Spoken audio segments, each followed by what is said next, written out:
Oke, udah jam berapa nih? Sudah 12.58 ya. Baru 13 mahasiswa ini. Belum memenuhi quorum ya. Kita tunggu dulu sebentar.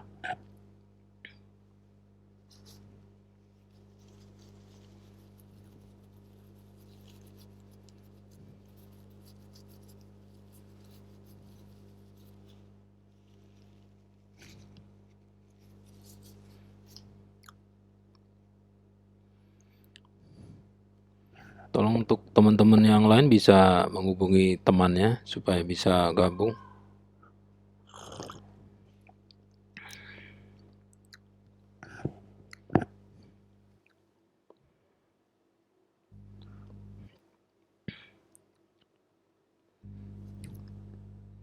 Baru 13.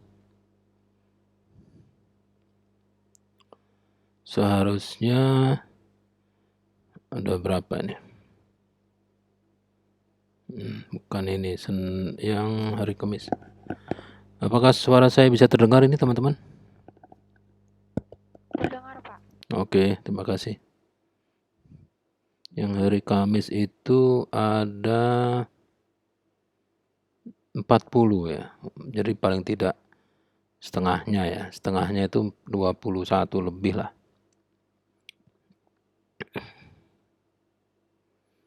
Masih 14 ya, 14.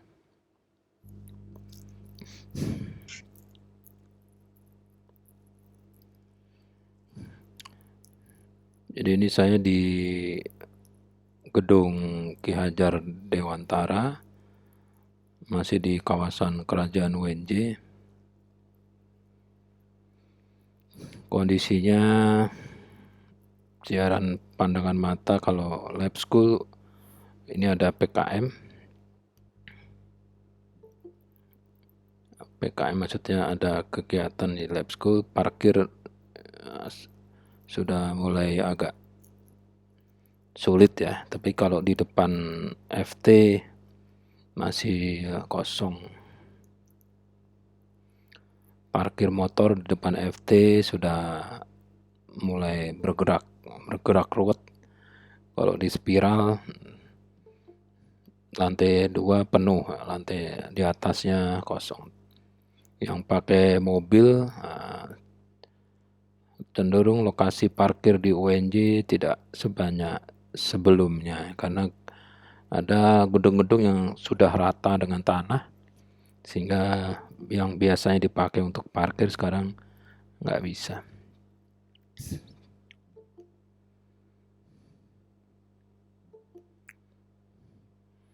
Jadi PPKM level 3 hanya untuk yang mahasiswa praktek. Itu pun tidak full ya.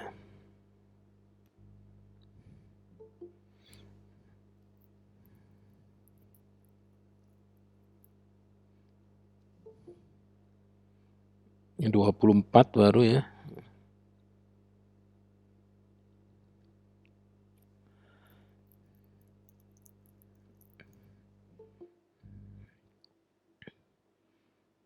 Jadi hari ini Kamis tanggal 16 September kita akan membahas pokok bahasan yang keempat yaitu metafisika ya, metafisika. Untuk tugasnya sudah diupload ya di Google Classroom. Terus materialnya juga sudah ada dalam bentuk PowerPoint. Ya, saya tidak memberikan narasi deskriptif ya. Karena nanti takutnya malah ada perbedaan persepsi gitu ya. Lebih baik Anda membaca sendiri bukunya Pak Yuyun, Filsafat Sebuah Pengantar Populer itu ya. Itu di bab, setahu saya bab yang membahas metafisika. 27 ya, baru 26 ya, kita tunggu. Nah, satu lagi, masuk lagi, takutnya pada saat nanti sudah mulai tatap muka ada yang nonyol-nonyol masuk gitu ya. yang mengganggu ya, karena saya harus ini tidak otomatis ya, tidak otomatis seperti aplikasi yang lain ya. Jadi ini harus saya admit untuk masuk.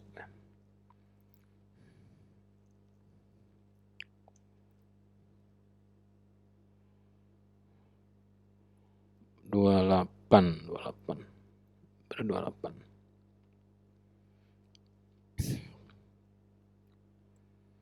Ini jamnya jam ngantuk, tapi kalau Anda tidur juga pasti nggak bisa. Lebih baik dengerin aja tuh, nanti bisa ngantuk gitu.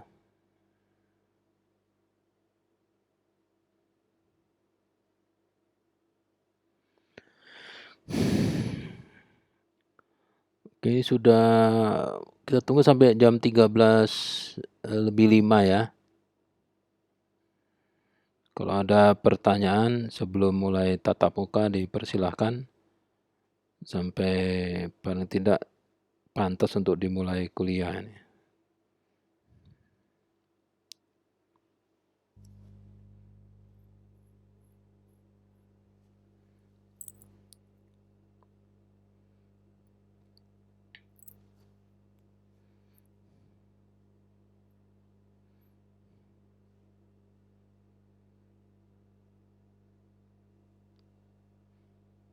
Oke, 29 11.39.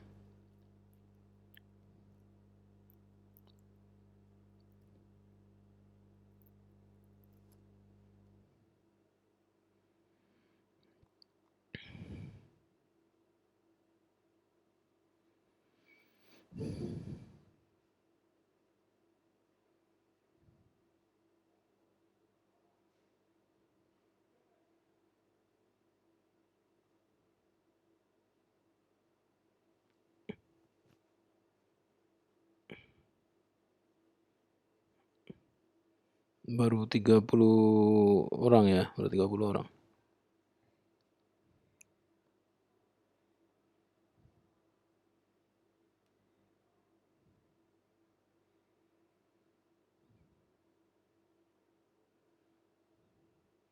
Oke, kita mulai saja. Bismillahirrahmanirrahim. Assalamualaikum warahmatullahi wabarakatuh. Waalaikumsalam warahmatullahi wabarakatuh. Jadi pokok bahasan hari ini Kamis 16 September 2021 adalah metafisika ya, tatap muka keempat. Sebaiknya Anda yang mengikuti metafisika ini sudah melihat ya video pembelajaran tatap muka ketiga ya. Itu yang afdolnya gitu ya. Tujuan instruksionalnya setelah mengikuti tatap muka 4, ini mahasiswa dapat menjelaskan ya konsep metafisika. Jadi nanti kalau ada suatu fenomena, itu mahasiswa bisa, oh ini fenomena ini yang melandasi atau melatar belakangi fenomena ini muncul adalah apa itu ya, dan sebagainya gitu. Yaitu adalah bahan yang dikaji dalam metafisika. Terus melihat keterkaitan dan solusi dari masalah-masalah terkait dengan metafisika. Gitu ya. Nah, sebelum kita mempelajari metafisika ya, kita harus membahas dulu definisinya ya. Definisi metafisika itu apa gitu ya.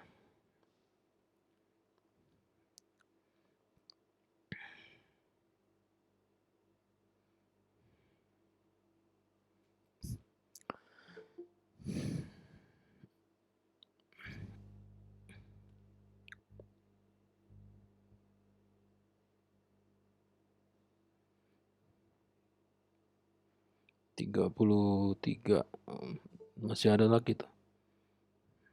Nah, ini kan mengganggu ini ya. 33 baru 33. Seharusnya totalnya yang ikut 41. Itu totalnya. Bisa lebih tapi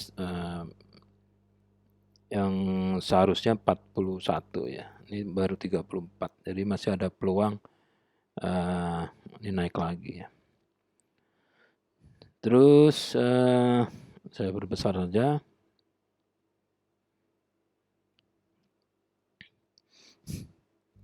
Jadi kesimpulan dari tatap muka ketiga minggu lalu, jadi hasil proses berpikir ya yang menggunakan logika deduktif dan induktif ini akan menghasilkan teori yang benar ya.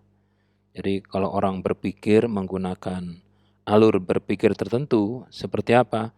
Menggunakan logika deduktif artinya menggunakan teori-teori dan hasil-hasil penelitian yang lalu yang sudah pasti benar ya, sudah pasti benar. Ini terus setelah itu dibuktikan sendiri, hasil pikirannya itu dibuktikan sendiri. Ini disebut akan menghasilkan teori yang benar karena mengacu ke teori kebenaran koheren dan korespondensi. Jadi kalau Anda berpikir mencari solusi atau mencari jawaban ya, supaya solusi dan jawabannya itu benar, maka Anda harus menggunakan deduktif dan induktif gitu ya.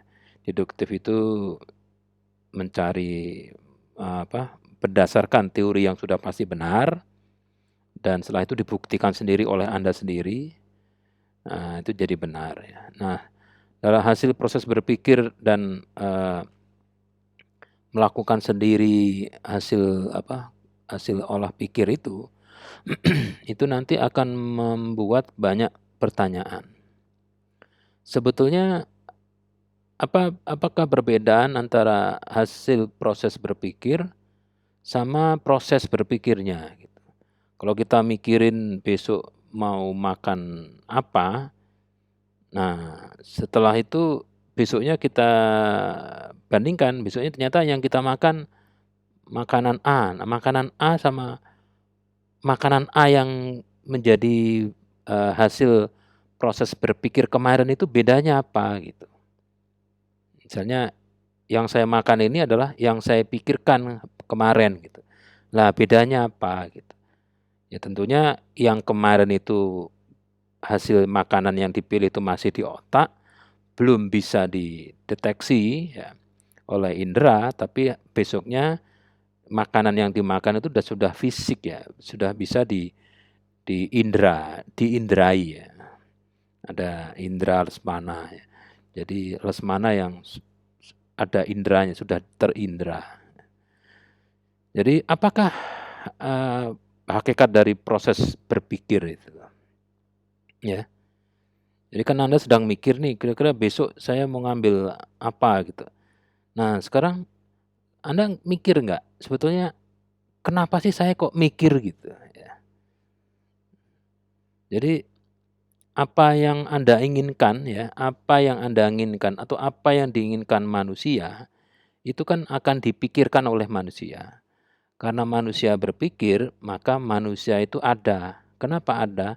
Karena ada produknya gitu ya. Nah sekarang apa yang membuat atau fenomena apa atau alasan apa atau sebetulnya apa sih yang membuat manusia itu berpikir gitu? Gitu ya. Malah bingung ini mungkin ya. Malah bingung Anda. Ya sudah nggak apa-apa. Banyak bingung nggak apa-apa ya. Banyak bingung nggak apa-apa. Ini sudah saya bisa ini kan ya, saya bisa maksimiskan. Nah, gitu.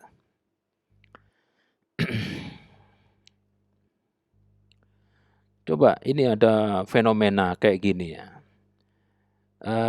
Kalau orang nyeri ya, nyeri itu kayak apa Pak? Gigi cenut-cenut. Duh gigi saya sakit Pak. Terus habis itu apa lagi?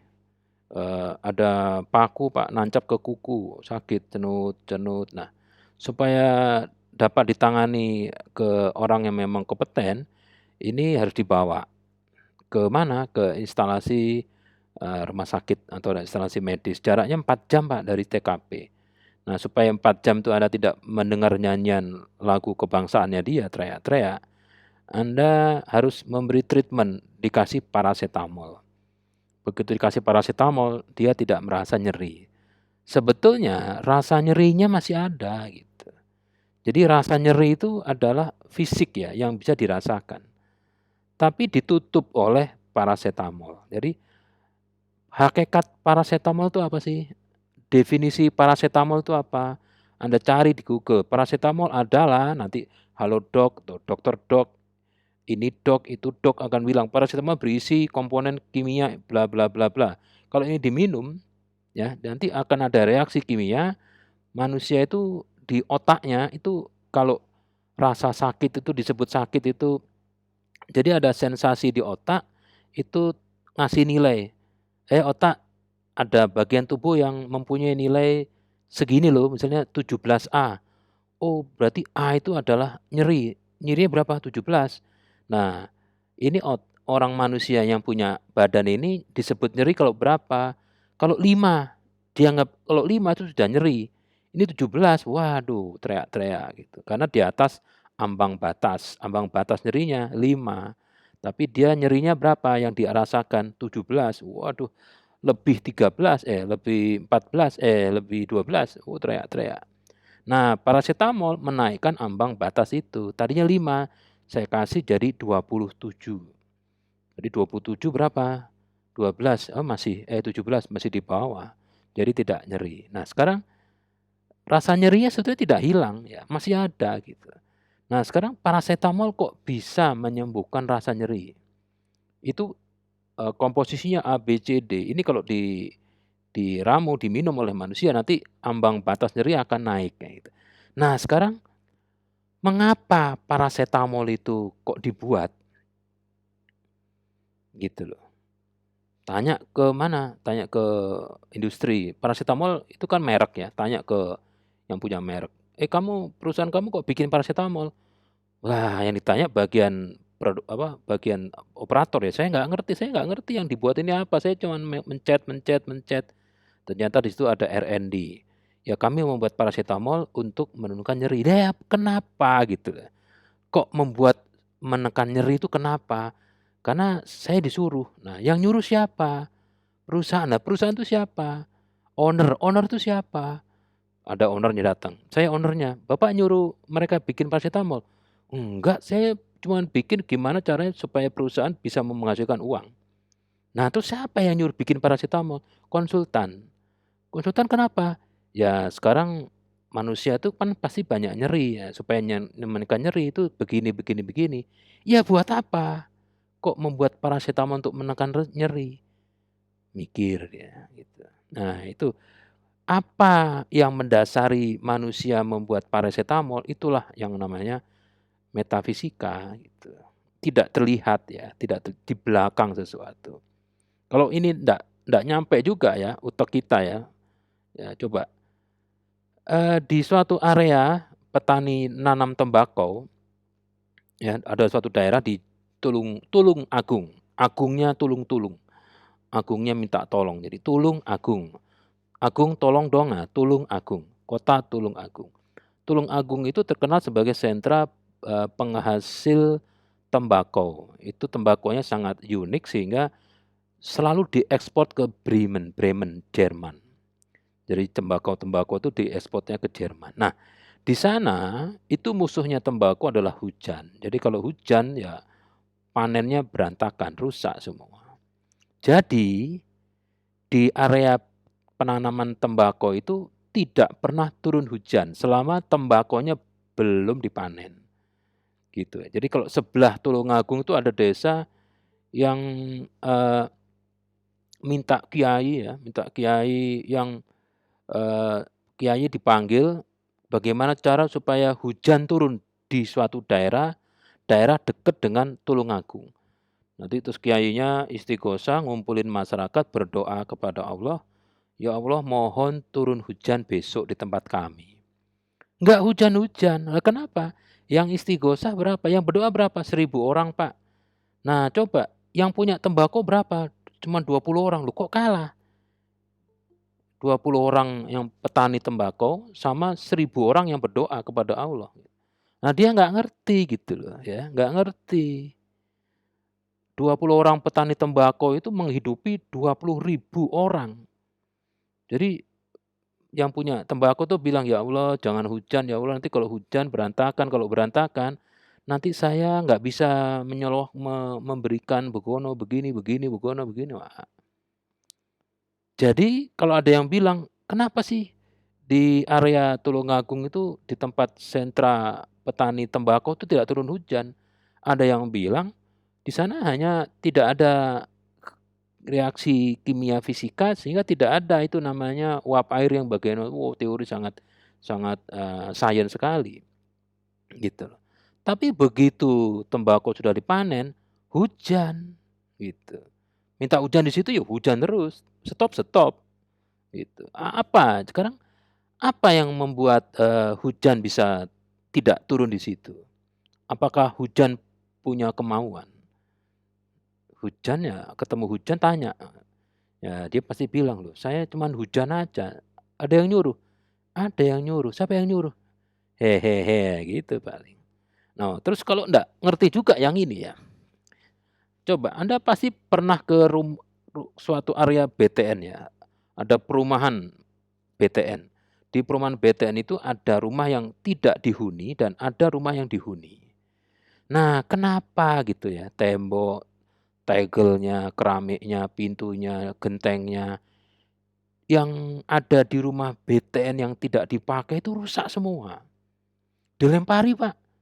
Yang enggak, wong ada cecuiti kok. Ini rumah klaster nih ditutup pakai tembok tinggi. Nah itu rumah-rumah yang tidak ada penghuninya itu gentengnya rusak. Dalamnya catnya ngelupas. Karena nggak dirawat, Pak. Loh, rumah yang ditempati itu juga nggak dirawat. Emang yang menempati rumah BTN tuh setiap hari bersihin genteng? Nggak ada. Tapi kenapa genteng rumah BTN yang nggak ditempati itu pecah gitu. Sedangkan sebelahnya rumah BTN yang tipe sama, genteng juga sama mereknya, juga nggak dibersihin, nggak dirawat, tapi nggak rusak gitu. Nah apa gitu, apa sih yang membuat ini seperti itu gitu. Nah ini sesuatu yang tidak terlihat itu, tapi ya nyata, nyata. Kayak apa, kok manusia kok bisa nangis gitu loh. Apa yang menyebabkan manusia bisa nangis, bisa tertawa, dan itu bisa menular ya. Kalau Anda datang ke suatu rumah yang sedang berduka, Anda ikut berduka itu, maka jangan lama-lama di situ. "Saya ada keperluan ini, mohon maaf," terus saya pulang. Atau ketemu dengan orang yang sedang, senang ya, senang, lulus, wah Anda ikut senang. Supaya ikut senang ya ada makanan dan sebagainya di situ. Nah, kenapa orang bisa nangis, bisa ketawa? Kalau nangisnya kenceng, pasti ketawa juga kenceng. Tapi kalau ketawanya tidak kenceng, ya nangisnya tidak kenceng. Tapi kalau ketawa sama nangis tidak terlihat bedanya, ya Anda akan bingung, ini sebetulnya apa yang terjadi di manusia ini. Atau kalau habis banyak kerjaan gitu ya, waduh stres nih, yuk minum kopi dulu di bawah pohon. Setelah minum kopi, kok nggak stres loh, apa sih? Stres itu memang obatnya minum kopi. Minum kopi itu apa? Kopi itu kan tumbukan kopi ditumbuk, disangrai ya, disangrai sama beras, sama jagung, sama itu ditumbuk, disaring, dikasih gula, gula dari tebu, dikasih air panas. Kok gabungan air panas, gula, sama kopi, ekstrak kopi, kok bisa melepas stres gitu. Berarti kan seperti ada persamaan, stres sama dengan ya kopi, satu dibagi kopi segala macam. Semakin banyak kopi, gula, sama air, semakin kecil stresnya, gitu ya. Nah, sisanya ya seperti tadi tuh ya, kenapa rumah yang kosong itu pohonnya tidak berbuah ya, sementara rumah sebelah ini, wah bunganya Pak, buahnya Pak. Di rumah ibadah itu pohon jambunya, waduh bagus sekali Pak. "Oh itu alasan lu ke rumah ibadah?" "Iya," gitu. "Nah kalau rumah lu?" "Rumah saya panas Pak, pohonnya nggak pernah berbuah." Apa sih yang berarti ada yang nyuruh pohon dong, bibitnya sama, disirami juga. Kadang kalau ada kucing berak di situ juga sama. Tapi kenapa yang satu bisa tumbuh, bisa keluar buahnya, sementara yang satunya pohonnya segitu-segitu aja gitu. Jadi ya peluang jawabannya ya setelah manusia kan zaman dulu itu mempelajari kayak gitu tuh. "Ah, kok kayak begini, kok kayak begini?" Dalam upaya mencari selamat di dunia itu kan manusia zaman dulu kan melihat fenomena. Kok fenomena bisa begini, bisa begini, bisa begini. Ada juga merah delima, ya kan? Ada batu merah delima, kalau kena air dia batunya memancarkan cahaya. Kalau bagi yang belum pernah dengar ini ya dianggap mistik ya. Tapi benar ya, metafisika itu enggak, orang bilang pasti klinik, ya, tapi memang bukan klinik ya. Ada bersinggungan dengan sesuatu yang klinik ya. Jadi jawaban dari orang yang mencari saat metafisika itu muncul, itu adalah gini, bahwa di alam itu ada fenomena ya, ada batu terbang, the floating stone ya. Ada di Palestina itu ada di perbatasan ya, rumah ratapan ya, tembok ratapan itu ada di bawah tanah tuh ada batu yang floating, batunya floating, mengambang, batu mengambang. Itu tidak bisa dijelaskan secara sains ya. Jadi itu banyak, ada petir ya. Kenapa petir? Kenapa dia kena petir? Nah, itu hanya peristiwa biasa, peluang aja gitu ya. Jadi pada saat dia liwat kena petir. Jadi kalau ada hujan, ada petir, jangan berteduh di bawah suatu benda, pasti akan kena petir. Supaya tidak kena petir gimana? Ya kawin dengan keturunan petir ya, Gundala itu kan anaknya petir ya, Gundala si putra petir. Jadi gejala atau fisik ya, fenomena alam itu kan fisik ya. Fisik itu artinya bisa dideteksi oleh indera. Ya. Petir, wah slap, duar gitu. Kalau nggak lihat cahayanya, dengar dengar suaranya. Kalau nggak dengar suaranya, nggak dengar nggak lihat cahayanya, nggak dengar suaranya, ketiban genteng. Kenapa ketiban genteng? Wah ada petir. Gitu. Ketiban kelapa, pohon kelapanya kena petir. Nah, misalkan gitu. Jadi peristiwa yang terjadi di alam yang berbentuk fisik itu hanya reaksi kimia biasa. Jangan terlalu banyak berpikir itu mistik, enggak. Goblok kamu itu. Ini hanya reaksi kimia gitu. Jadi kayak minum obat itu loh, itu reaksi kimia saja gitu. Tapi kenapa penyakitnya sama, obatnya sama, tapi kenapa enggak mempan di satu gitu loh. Ini peluru kaliber 50 ditembak besi bolong. Wah, itu memang reaksi fisika kimia. Begitu ada mesiu kalau diledakkan dia akan menghasilkan tekanan. Tekanan akan mendorong projektil. Projektil diarahkan karena kecepatan projektil adalah velocity-nya itu ada, kecepatan dikali berat. Jadi kalau diarahkan ke suatu plat logam segini, itu nanti daya seruduknya itu begini-begini, wah sangat reaksi kimia. Tapi kenapa ditembakkan ke manusia cuma nempel saja terus pelurunya jatuh? Wah, bingung dia. Wah, itu peluang, mungkin saja mesiunya dikit jadi berpeluang, nah, gitu, berpeluang. Jadi 10 kali nembak semuanya tepat. Ya mungkin memang selalu tepat perempuan, mungkin yang ke-11 nggak tepat gitu. Jadi banyak ya, mungkin ada reaksi kimia, mungkin hanya peluang. Kenapa matahari terbit dari arah barat, nggak dari utara? Ya karena memang peluangnya begitu gitu. Nah, apakah ada energi? Jadi sesuatu itu ada energi ya, sesuatu itu menggerakkan. Hujan itu ada yang menggerakkan, namanya energi gitu. Loh, terus energi itu loh, kalau hilang, ya energi itu nggak pernah hilang. Nah kalau air, siapa yang gerakkan air? Energi. Nah, sekarang siapa yang gerakkan manusia? Siapa yang menciptakan manusia? Siapa yang menciptakan matahari? Energi. Nah itu semua sama. Yang terakhir tuh ada yang ngatur. Nah gitu. Yang ngatur tuh energi. Ya pokoknya yang ngatur.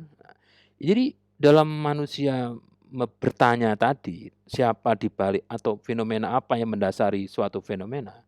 Mengapa suatu fenomena muncul? Itu dasarnya apa?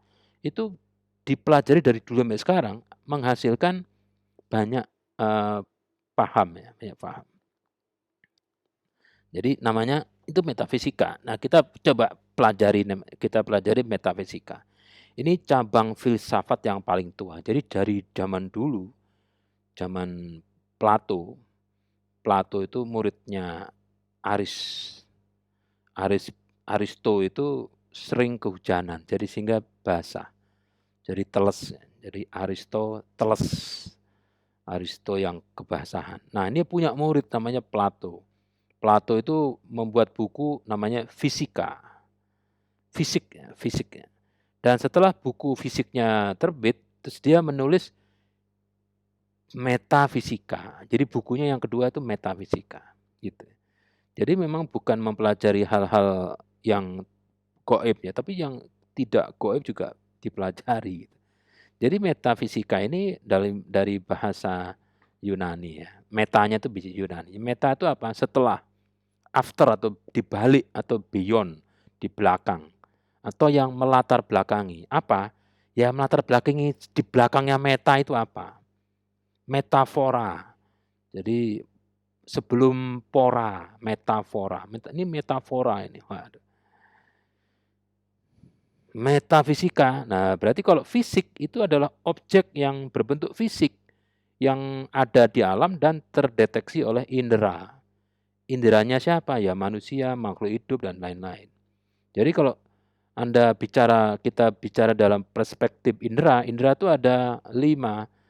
Mata, telinga, hidung, lidah, sama permukaan kulit, epitel kulit. Jadi seluruh kulit yang di tubuh Anda itu dapat merasakan. Jadi nanti kalau ada tubuh Anda yang sudah tidak bisa merasakan, itu berarti Anda harus konsultasi ke orang yang paham ya. Jadi mata, telinga, hidung, lidah, dan kulit itu 5 indera. Dia punya indera keenam, Pak. Nah, kalau indera keenam itu ya banyak ya, indera keenam yang si A, si B, si C itu bisa banyak. Jadi kalau meta itu adalah di belakang yang melatar belakangi atau yang dibalik atau beyond atau yang setelah ya, behind atau apa.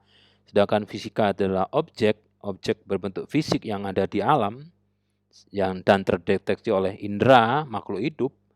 Ini dapat diartikan metafisika sebagai suatu ilmu menggunakan ilmu etimologi, ilmu yang mempelajari arti ya, adalah sesuatu yang ada di alam, ya, sesuatu yang ada di alam, tapi tidak dapat dideteksi oleh indera.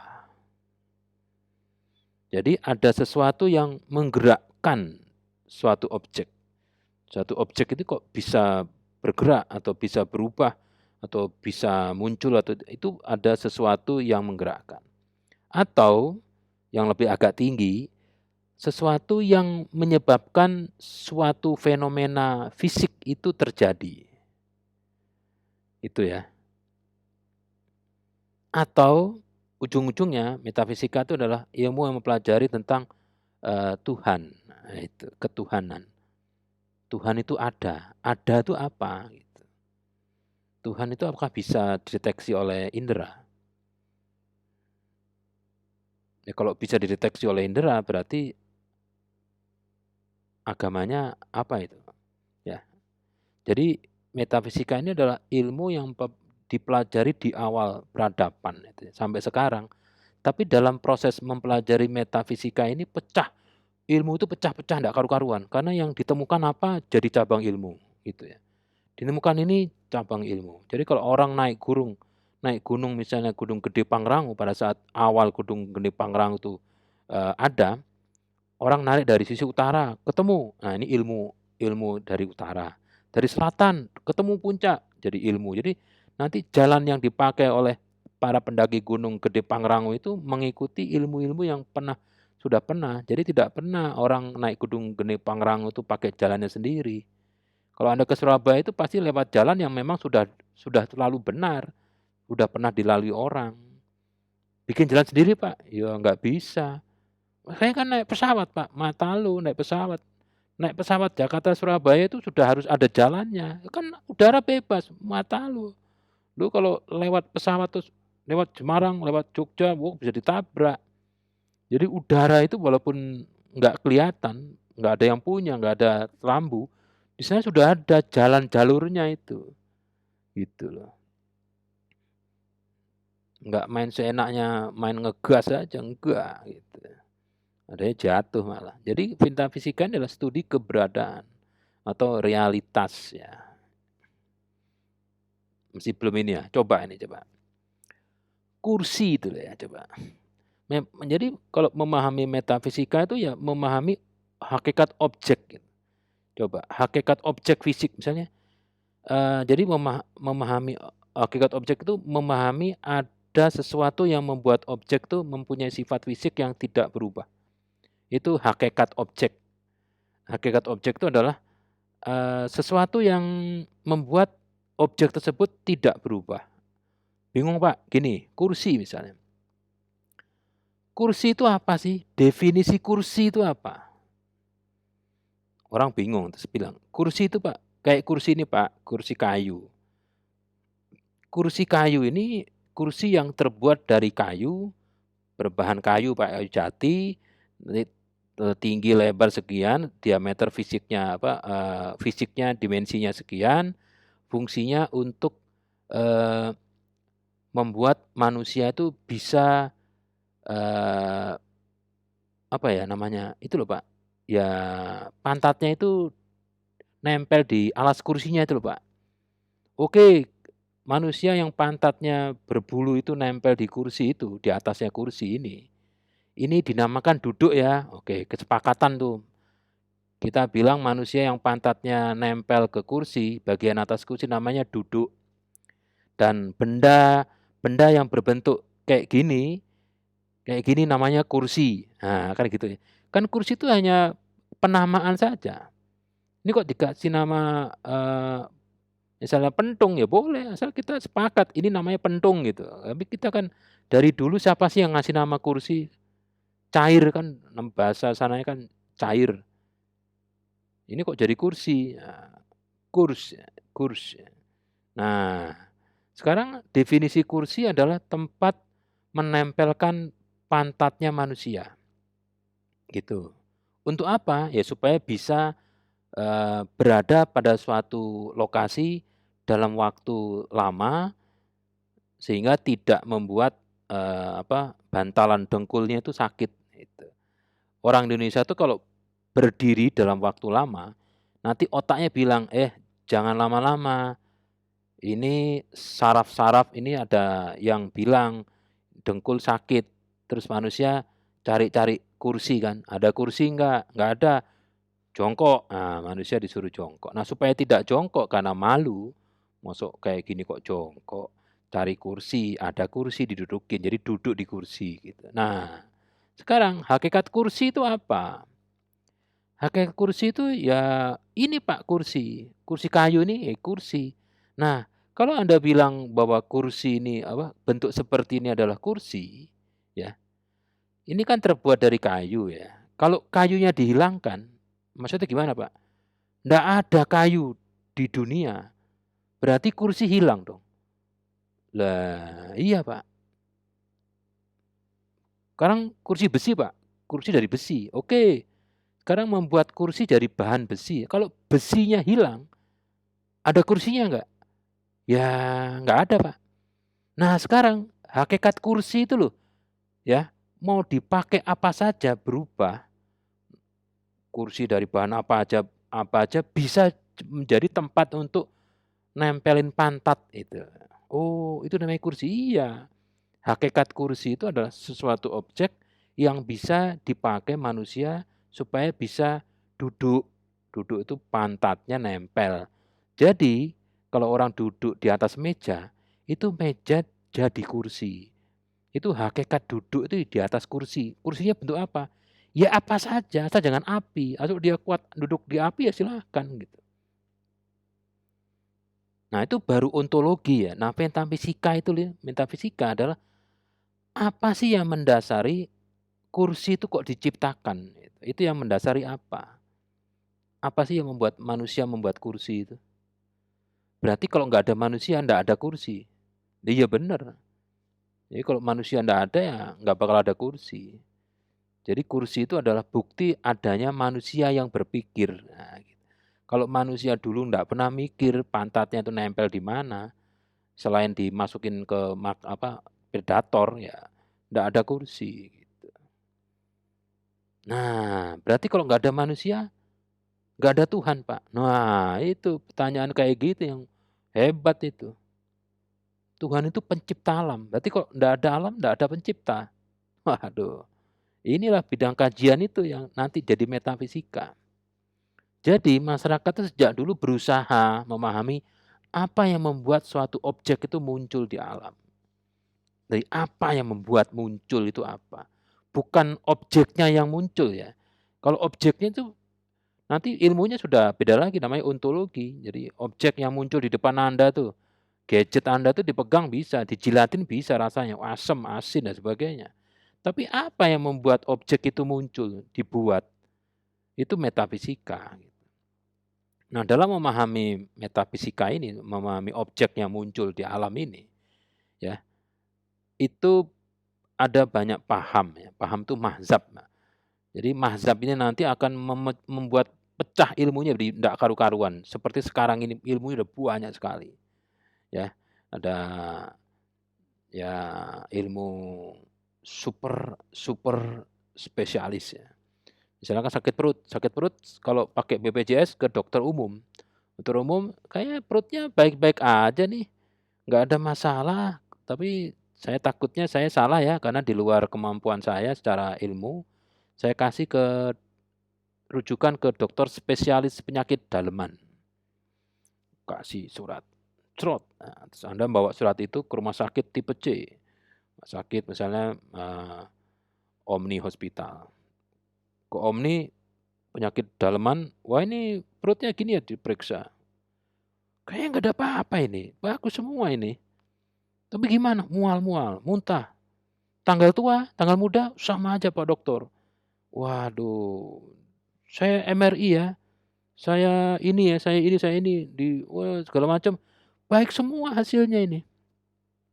Saya rujuk ya ke dokter, tadi kan spesialis penyakit dalaman, saya kasih ke subspesialis endokrin. Waduh. Udah subspesialis udah 800.000 itu sekali ngomong. Datang ke spesialis endokrin. Ini enzimnya, hormonnya normal. Nggak ada masalah ini. Saya coba ya ke dokter penyakit jiwa. Loh, saya gila Pak Dokter. Bukan, ini hanya ini aja kok. Hanya ngetes saja. Ke dokter jiwa. Lihat-lihat. Bapak kerja di mana, Pak? Di UNJ. Oh, UNJ. Ya. Jadi kalau di UNJ, Pak, perut kayak begini tuh biasa, Pak. Saudara saya, kerabat saya tuh kerja di UNJ, perutnya kayak begini semua. Ini bukan penyakit, Pak. Tapi ini bentuk Anda itu reaktif itu. Dapat tugas ngeles terus. Ini merasa berat terus. Jadi kalau kerja di UNJ atau tempat-tempat yang lain, Pak, jangan ngeluh terus, Pak. Harus adaptif. Jadi kalau ada apa-apa, ya ditelen, nanti dilihat solusinya apa. Nanti obatnya apa? Ya saya kasih obat ya, Sanak. Ini harus beli di apotek di sini, Pak ya. Obatnya berapa? Obatnya murah, hanya sekian puluh ribu, nggak sampai ratusan. Biaya konsultasinya hanya 80.000. Terus ditebus, begitu minum, wah gedebluk tidur. Nah begitu 7 hari, udah tenang, enteng. Di waktu kerja, dapat tugas, ya siap gitu, nggak ngoyo, sehat. Jadi apa yang membuat dia perutnya sakit itu? Nah gitu ya. Nah, pertama pahamnya adalah supernaturalism. Yang kedua, ini ada antinya, bertentangan dengan supernaturalism. Namanya naturalism. Contohnya materialism, mekanistik, dan ada lagi anti materialism. Waduh, anti aja, pokoknya saling inilah. Oh ini salah ini, ahli ini sesat. Nah, yang ngomong gitu, lu juga sesat. Lu semua sama-sama sesat. Nah, yang sesat yang mana? Nggak jelas gitu ya. Nah, Anda tinggal pilih, Anda di antara yang sesat itu mana yang kelompok Anda. Pertama adalah paham natural, supernatural. Jadi dia bilang, paham kelompok ini bilang, energi yang menggerakkan sesuatu itu adalah bersifat gaib ya, tidak dapat dideteksi, tapi lebih tinggi ya, lebih tinggi dari alam. Jadi ada energi dalam benda, ada energi dalam pokoknya suatu fenomena itu ada energinya. Ini biasanya kalau Anda lihat itu masyarakat asli Indonesia itu animisme ya. Jadi di situ ada benda-benda itu mempunyai energi, tapi energinya bermanfaat ya, energi bermanfaat. Misalnya keris yang bisa terbang ya, ini dia nyembah-nyembah keris, Pak. Dia punya benda itu kalau dikasih tulisan alamat sampai dikasih nama, alamat, foto atau benda-benda milik si orang itu, nanti benda itu akan terbang ke orang itu, Pak, gitu. Wah, itu klenik itu. Nah, itu dulu klenik, lah sekarang Exocet itu ya, peluru kendalinya orang Amerika itu. Kalau mau nyerang orang di suatu daerah, misalnya menteri pertahanannya suatu negara di Asia ya, Asia dekat Asia Afrika sana. Begitu menterinya itu mengangkat telepon satelitnya, terdeteksi sinyalnya di mana, terus nanti exocetnya atau rudal yang ada di drone itu langsung menuju sana. Nah itu kan sama dengan kerisnya bangsa Indonesia zaman dulu atau kerisnya dukun-dukun santet itu, sama saja gitu. Hanya yang satunya itu science, yang ini lebih tinggi lagi, nggak perlu hardware software gitu. Sudah include embedded dalam keris. Sehingga masyarakat Indonesia itu percaya bahwa kalau mau membangun sesuatu bentuk fisik ya, misalnya jembatan, monumen atau gedung, itu harus kula nuwun gitu, harus memberi sesembahan. Jadi kalau ada peristiwa pembangunan itu zaman dulu, zaman presiden kita yang pertama, kedua, itu biasanya menanam kepala kerbau. Nah, kerbaunya khusus ya, enggak macam kerbau.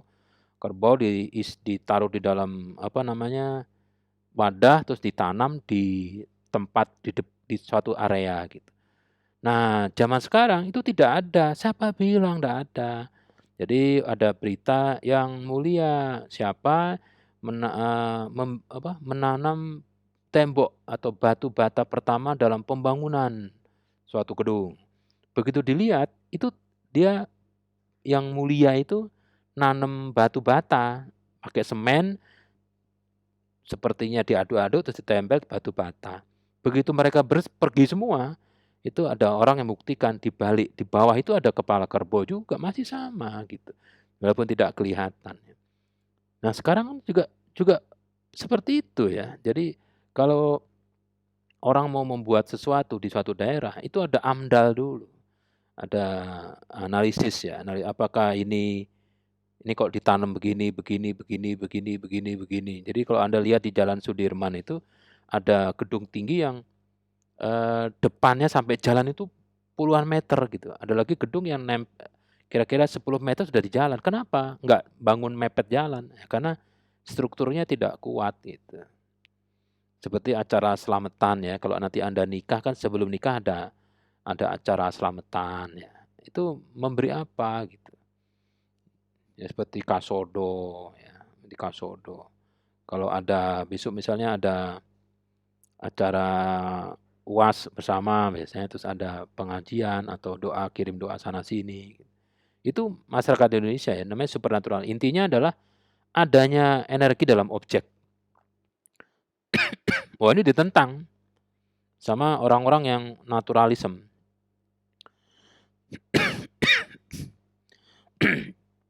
Jadi katanya itu nggak ada energi dalam objek itu, bullshit itu. Yang ada adalah proses kimia fisika biasa yang ada di alam, gitu loh.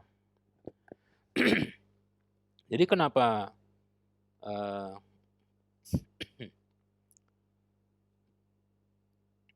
suatu benda itu bisa memancarkan panas? Ya karena ya seperti pembangkit listrik tenaga nuklir itu ya. Kalau zaman dulu itu dibilang Oh ini ada energi disembah-sembah itu, ternyata enggak. Energi apa, pembangkit listrik tenaga nuklir itu kan adanya 2 buah bahan yang, isotop ya, uranium, plutonium berbentuk batangan-batangan itu didekatkan. Kalau didekatkan, nanti akan ada reaksi, pembelahan fusi, namanya fusi nuklir. Jadi reaksi itu akan membelah satu jadi dua, satunya lagi dua jadi empat, satu, dua, empat, empat jadi 8 dan seterusnya, itu membelah fusi. Nah, membelah itu menghasilkan panas. Nah, supaya panasnya bisa diambil, batangan-batangan itu dimasukkan dalam cairan. Nah, cairannya khusus sehingga pada saat batangan itu panas, cairannya panas, nanti mendidih, nah itu nanti menghasilkan uap, uap menggerakkan turbin, turbin menggerakkan genset, genset menghasilkan listrik, listrik distabilkan, dijadikan beban. Itu adalah reaksi kimia fisika biasa gitu ya. Itu kata naturalisme. Jadi naturalisme ini ya rasio ya, pakai science ya, pakai science. Nah, yang jadi masalah ya, jadi masalah dalam naturalisme ini, itu dibilang semua itu adalah reaksi kimia fisika biasa dan energi, hasilnya adalah energi. Jadi energinya bisa dideteksi, kalau bisa dideteksi berarti bisa dipelajari. Jadi energi ini muncul karena sebelumnya ada karena sebelumnya, sebelumnya, sebelumnya. Jadi pangkal dari semua sebelumnya itu bisa dipelajari gitu. Tapi dia tidak bisa menjawab ya. Jawab apa? Menjawab misalnya hujan. Hujan itu kan reaksi kimia fisika biasa ya. Adanya tekanan. Jadi ada udara itu bumi itu ada bagian yang tidak kena matahari dan ada kena matahari. Yang kena matahari itu nanti ada penguapan, tekanannya tinggi. Sedangkan yang tidak kena matahari tidak ada tekanan. Sehingga nanti udara itu akan mengalir dari tekanan tinggi ke tekanan rendah. Sehingga angin itu mengalir dari laut ke darat. Nah, angin yang menuju darat itu kan mengandung uap air. Uap air itu nanti kalau nyampe ke pegunungan terjadi kondensasi. Jadi butiran air. Nah, butiran air itu kumpul kalau saatnya tepat dia jatuh menjadi air. Itu namanya hujan gitu. Tapi dia tidak bisa menjawab kenapa ada hujan atau ada awan yang tidak mengikuti hukum fisika kimia gitu. Ini pasti hujan. Nyata kok nggak hujan di sini gitu. Nah, bingung dia ya. Bingung. Dia bingung. Nah, materialisme ini adalah yang paham yang mendukung naturalisme ini founder-nya adalah Demokritos. Jadi unsur alam itu sebetulnya kalau dipelajari ya, semua fisik bentuk objek yang ada di alam itu kok dibuka, nanti ujung-ujungnya adalah atom. Paling kecil, unsur alam yang paling kecil adalah atom. Atom itu apa isinya? Proton, elektron, ada neutron dan seterusnya gitu. Nah, itu semua kalau dipakai mikroskop elektron ya, unsur alam itu ya hanya itu aja, hampa, tidak ada isi yang lain gitu. Jadi dia bilang di paham naturalisme ini ya, pada naturalisme ini, suhu, warna, apapun yang terdeteksi oleh indera itu hanya kesepakatan dalam inisialisasi. Jadi kalau kondisi panas ya, bukan panas ya, kondisi sesuatu menjadi kita berkeringat, itu sepakat kita bilang panas gitu. Nah gitu loh. Tapi kalau yang seperti ini kita menggigil itu cuman istilah ya. Seperti ini kita goyang-goyang gini itu berarti suhunya dingin. Nah kalau warna, warna kan sebenarnya nggak ada yang istilah warna ya. Warna itu kan sebetulnya pantulan suatu objek kalau kena cahaya putih, cahaya. Jadi kalau Anda melihat komputer atau notebook atau gadget yang di depan Anda itu adalah pantulan. Objek yang sebetulnya tidak ada, tidak terlihat. Dia baru terlihat setelah dikasih cahaya. Coba matiin lampu. Masih bisa lihat nggak? Bisa, Pak. Oh, berarti ada cahaya masuk. Coba Anda masuk ke ruang tidak ada cahaya.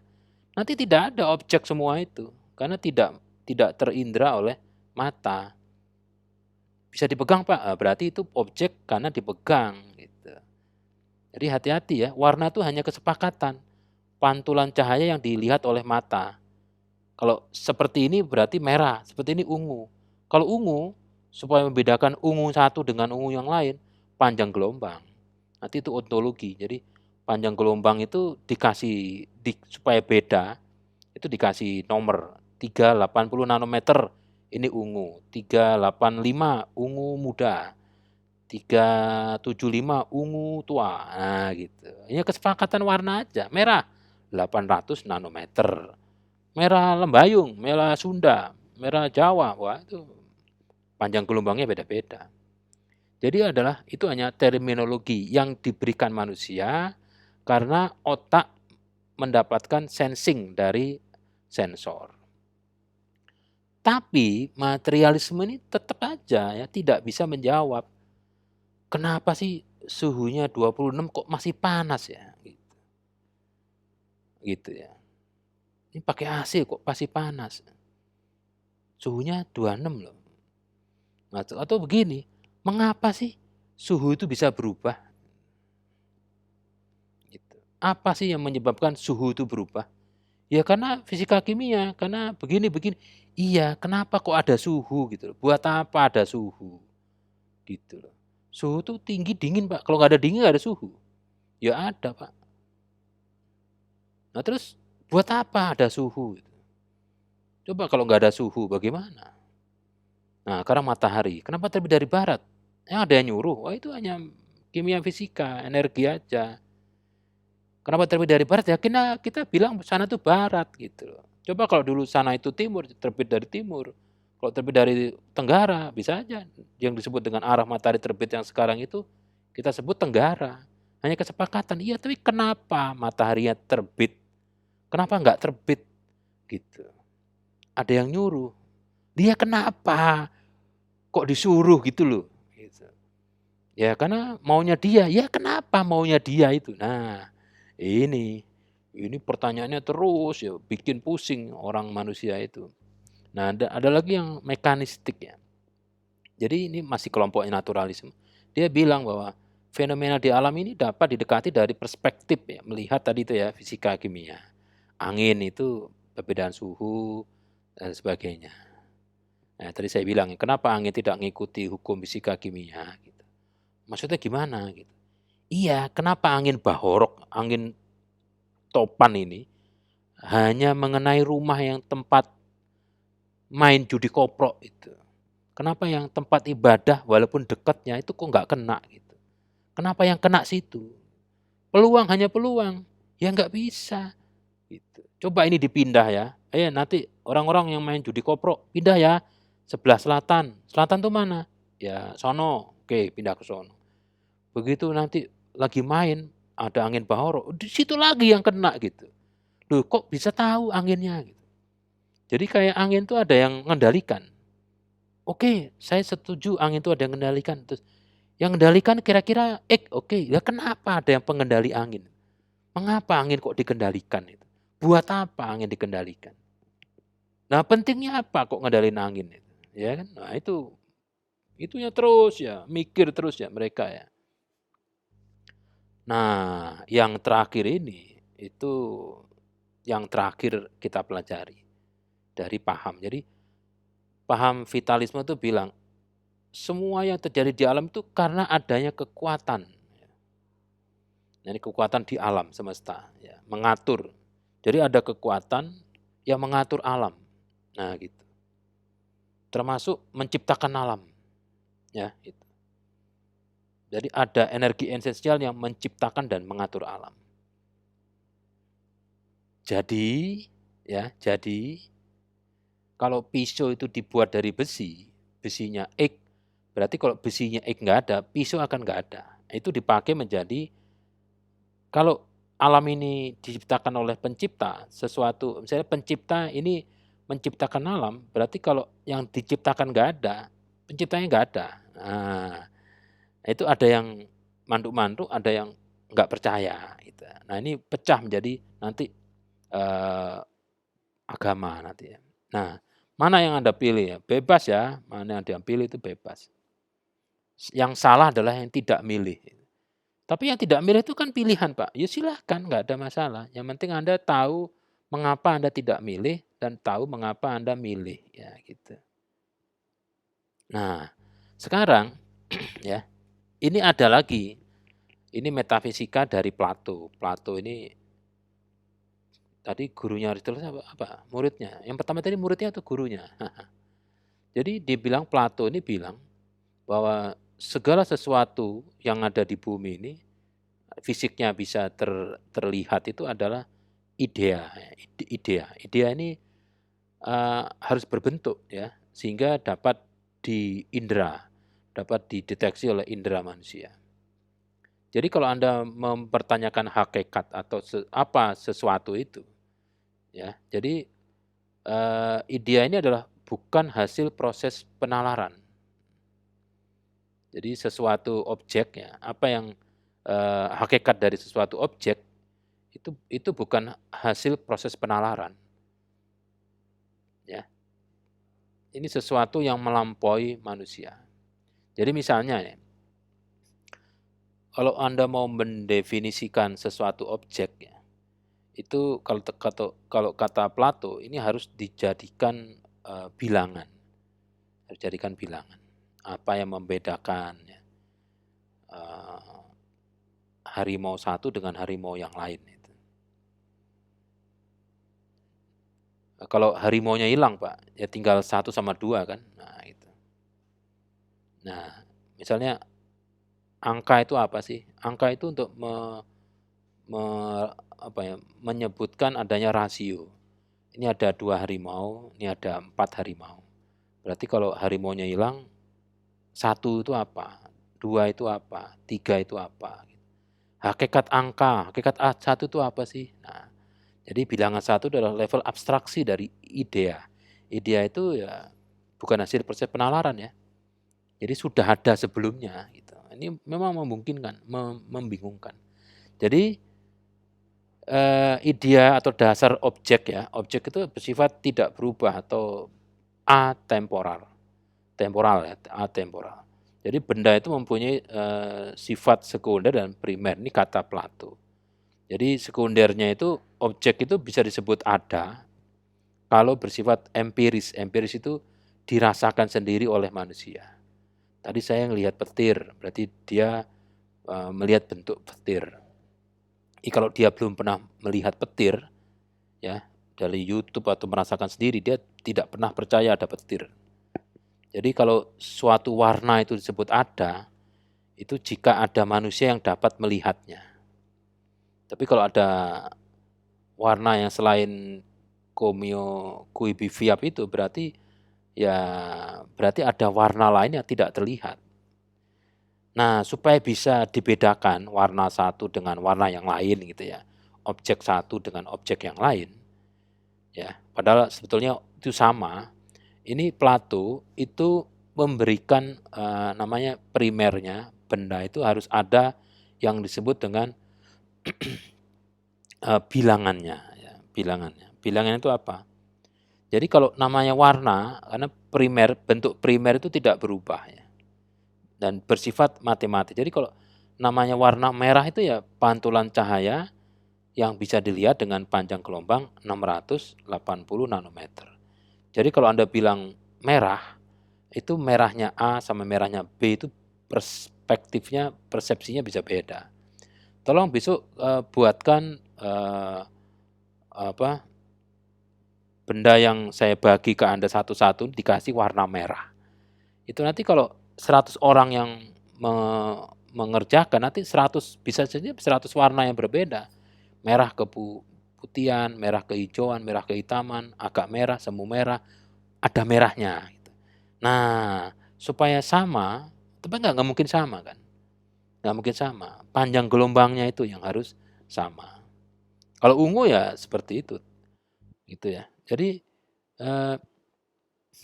Jadi panjang gelombangnya tidak pernah berubah, gitu ya. Hanya warnanya saja yang berubah-ubah. Jadi kalau menyebut manusia, apa sih yang membedakan manusia dengan manusia yang lain?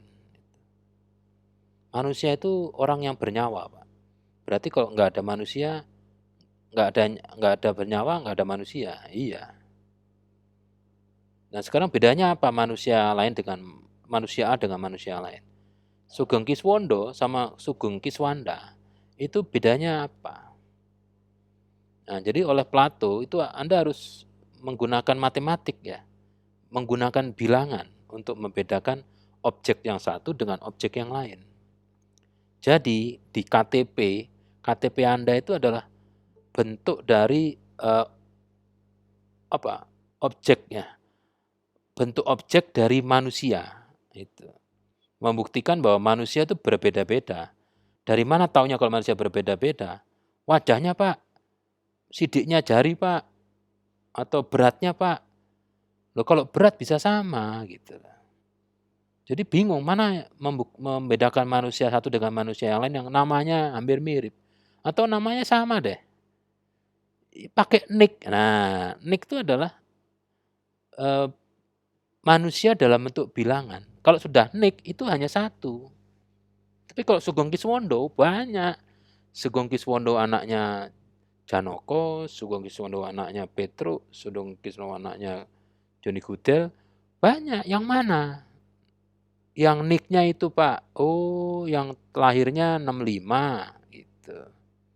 Ya. Jadi kalau Anda nanti nyebut ya, jangan nyebut nama gitu. Kalau nyebut nama, waduh bingung gitu. Anda siapa? Saya Johannes Widodo Pak. Anaknya siapa? Bingung. Tapi kalau Anda nyebut nick saya 3170 bla bla bla. Oh, ini anaknya ini tinggal di sini, tanggal lahirnya ini ada datanya semua gitu. Sehingga untuk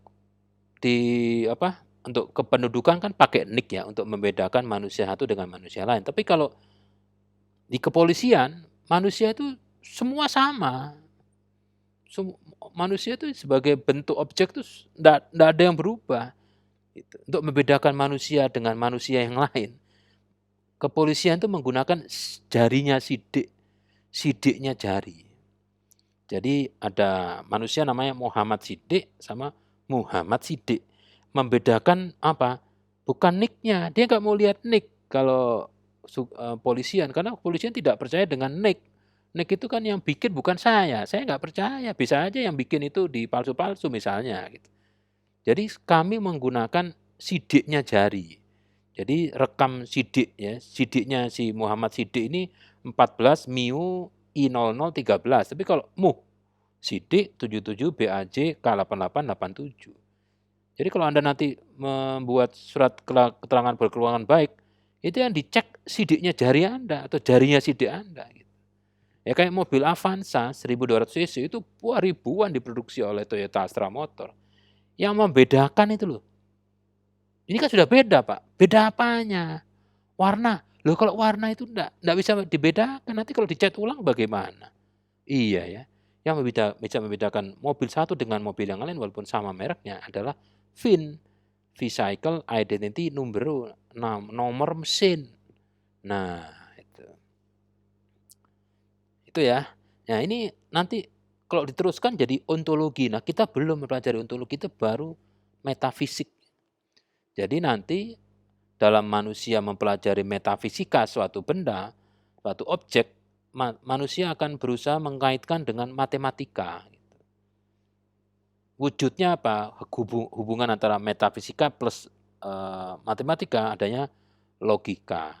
Logika nanti ketemunya ontologi. Nah, ini ontologi. Ini jangan dibahas dulu karena belum dibahas nanti di pertemuan berikutnya ya.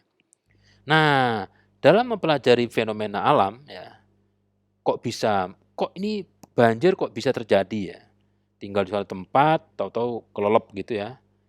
Terus temannya mati semua, tinggal dia. Waduh, jangan tinggal di situ gitu. Karena ada air yang terus naik sehingga menenggelamkan.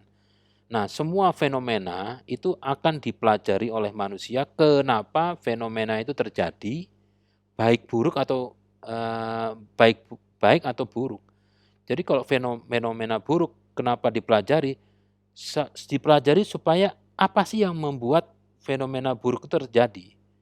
Apa yang menyebabkan mati muda? Apa yang menyebabkan misalnya kebakaran, misalnya menyebabkan suatu hal yang buruk, kenapa dipelajari supaya tidak terulang gitu loh. Tapi kalau yang baik bagaimana? Ya supaya terulang, supaya dapat bonus bagaimana caranya? Begini begini begini. Oh berarti kalau saya bugono begini, bonusnya double, iya. Jadi menggunakan apa? Penalaran, supaya bisa melihat objek metafisiknya.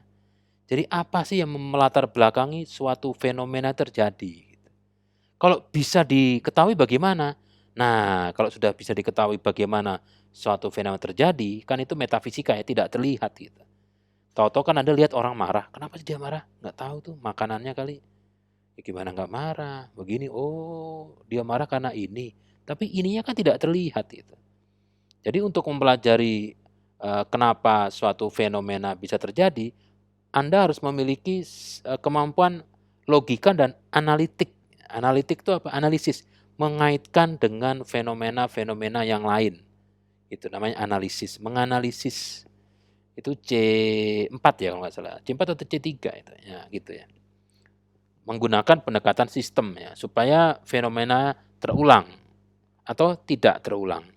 Jadi penalaran itu diperlukan. Nah, penalaran itu di mana? Di otak gitu ya, di otak. Jadi ini wajib dipelajari supaya otak itu wajib ya, otak manusia itu wajib dipelajari supaya penalarannya bisa berfungsi gitu ya. Kok dipelajari otak, Pak? Nah, otak itu coba, ini tempat kita menalar ini. Kalau Anda mau mendapatkan metafisik dari suatu, objek, kita harus supaya benar mikirnya ya, kita harus mempelajari otak manusia. Otak manusia itu ada otak besar, otak kecil. Ini otak kecil, waduh mana, ini otak kecil nih, namanya cerebellum. Yang ini, cerebral, otak besar. Nah, otak besar dan otak kecil ini terhubung ke batang otak. Nah, di situ nanti ada talamus, ada hipotalamus ya, gitu ya. Nah, kalau otak kecil ini, nah ini ada otak. Sekarang bagaimana cara otak ini dipakai untuk menalar? Terus untuk apa ya? Nah, 3 bagian otak manusia, ada otak besar, kecil, sama batang otak. Jadi disebut ya, disebut otak itu bekerja, itu adanya, apa namanya, aktivitas ya nanti. Nah, sekarang tugasnya otak kecil ini adalah sudah diisi atau embedded. Embedded itu fungsi yang sudah ditanam. Seperti, memori Arduino Uno R3 itu mempunyai 16 SRAM, static RAM. Bisa ditambah nggak Pak? Nggak bisa karena sudah di dalam Arduino-nya, di dalam prosesornya. Tapi kalau microcontroller itu memori di luar, jadi tidak embedded. Tapi kalau Arduino itu sudah di dalam ada memorinya. Nah, otak kecil itu sudah ditanami fungsi-fungsi mengendalikan I/O. Jadi ada fungsi-fungsi ya. Kuping, kuping kurung buka kiri, kurung buka kanan. Kaki kurung buka kiri, kurung buka kanan. Jadi ada 2 fungsi, kaki dalam kurung kiri, terus kaki dalam kurung kanan. Banyak itu. Fungsi jalan, jalan, jalan kurung maju, jalan kurung mundur, jalan kurung muter, jalan mencolot, wah segala macam fungsi. Itu diajarkan oleh siapa? Orang tua Anda waktu kecil ya. Waktu kecil, anak-anak kecil itu diajarkan menggunakan otot-otot itu untuk mengendalikan, motoriknya. Ya itu namanya nanti, itu yang, mengambil fungsi otak, otak kecil. Jadi otak kecil itu tahu alamat-alamat semua periferal di badan manusia, itu otak kecil. Ya otak kecil. Nah, otak besar ini ada 3, otak sebelah kiri, sebelah kanan, ya kirinya Anda, kanannya Anda, sama tengah, ya kanan atau tengah. Nah, otak besar ini, berfungsi sebagai memori, ada short sama long memory ya. Menyimpan apa? Aplikasi sama data. Dan untuk area proses penalaran. Jadi ada aplikasi yang banyak itu bisa multitasking di dalam otak. Otak besar selalu on ya, otak besar selalu on. Karena apa? Ya di situ ada aplikasi, even Anda tidur pun otak besar itu on. Kalau otak besarnya tidak ada aktivitas, kalau otak kecil kan dikendalikan oleh otak besar. Jadi kalau otak kecil tidak ada reaksi, otak besar tidak ada reaksi, berarti Anda manusia itu dianggap mati secara medis. Misalnya seperti ini, kalau ada orang ya, orang disebut orang itu level kesadarannya sadar, pingsan, koma, mati. Nah, orang kalau pingsan itu kita melihat, kedokteran melihat apakah eh, manusia ini pingsan atau mati, itu caranya matanya dibuka pakai tangan terus dikasih senter, ya, matanya dibuka terus dikasih cahaya sebentar. Nah, mata manusia itu kan otomatis kalau cahayanya tinggi dia menutup, lensanya mengecil, bukan rananya mengecil. Begitu cahaya kurang waktu malam, waktu gelap dia akan membuka kayak kucing, mata kucing itu. Nah, mata itu ya membuka rananya mata itu yang mengendalikan otak gitu. Sehingga kalau mau mendeteksi otaknya itu on apa enggak, ya caranya mata dibuka terus dikasih cahaya. Kalau dikasih cahaya terus mengecil, berarti otaknya masih on. Jadi kalau dibuka, dia membuka besar, bukaan rananya besar, dikasih cahaya diem, ya sudah, enggak ada aktivitas otak itu. Masih bisa napas, Pak. Ya tetap mati karena sudah tidak ada aktiviti di otak. Otak besar, otak kecil nggak ada aktivitas, nggak ada frekuensinya gitu. Ya mati. Ya kok dikasih makan ya makan, tapi ya terus mati gitu. Hakikatnya mati. Nah itu ya. Jadi otak besar itu ada aplikasi nanti memanggil fungsi I/O yang ada di otak kecil. Jadi kalau otak besar, dengerin tuh tetangga lagi ribut, itu kenapa nggak dengkulnya yang ditaruh di tembok? Kenapa telinga kirinya? Ya karena dia memerintahkan, otak dengerin. Nah otaknya dengerin, dengerin itu apa? Diajarkan kalau dengerin itu pakai kuping. Kuping kemana? Ya karena dulu kuping kanan pernah kemasukan semut, jadi yang paling sensitif kiri. Jadi dia menggerakkan kuping kiri deketin ke tembok. Oh iya lagi ribut, oh piring terbang tuh, wah, oh masalah ini ya gitu, dia tahu. Nah otak manusia ini banyak ya, ada namanya talamus, ini adalah pemancar penerima informasi sensorik. Jadi semua sensor dari indera Anda itu ini masuknya ke talamus, ya. Dan talamus itu nanti akan mereplay semua data sensor itu ke semua fungsi-fungsi yang ada di otak. Gitu. Jadi misalnya kalau Anda diam, itu kalau ada nyamuk, itu nyamuk kan nusuk nusuk sedotannya ke lengan. Lengan celekit, celekit itu hanya nama kita menyebut ada apa gitu. Nah, di bawah kulit itu akan memberikan data ke sensor kulit ke talamus. Talamus lihat, talamus ada sensor nomor sekian. Oh, itu tangan kanan. Tangan kanan sisi 70 heksa. Oh, ada yang ini terus otaknya bilang, ini kalau ada begini ngapain? Oh ya, saya yang disuruh mendeteksi kalau ada nyamuk, pukul. Panggil fungsi pukul. Pukul pakai tangan apa? Ya tangan kiri goblok, tangan kanan disuntik pakai nyamuk. Tangan kiri itu memanggil tangan dalam kurung kiri gepuk 70, gepuknya 70. Mengarah ke berapa? Zona 70 heksa. Nanti tangan kirinya nepuk ke area 70 heksa. Sambil matanya disuruh, mata kanan ngelirik. Nah, panggil fungsi mata kanan, menggerakkan mata kanan ngelirik. Wah, sukses. Terus apa? Sukses. Dilihat dari mana sukses? Ada darah dan ada nyamuk gepeng. Berarti kalau seperti itu dianggap sukses, diam. Nah, itu seperti itu talamus.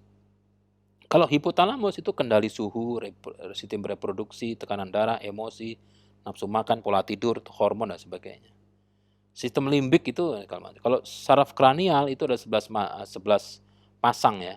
Itu mengendalikan mata, otot. Jadi kalau mau mengendalikan mata itu saraf kranialnya itu yang digodain, yang itu I/O-nya, motoriknya ya.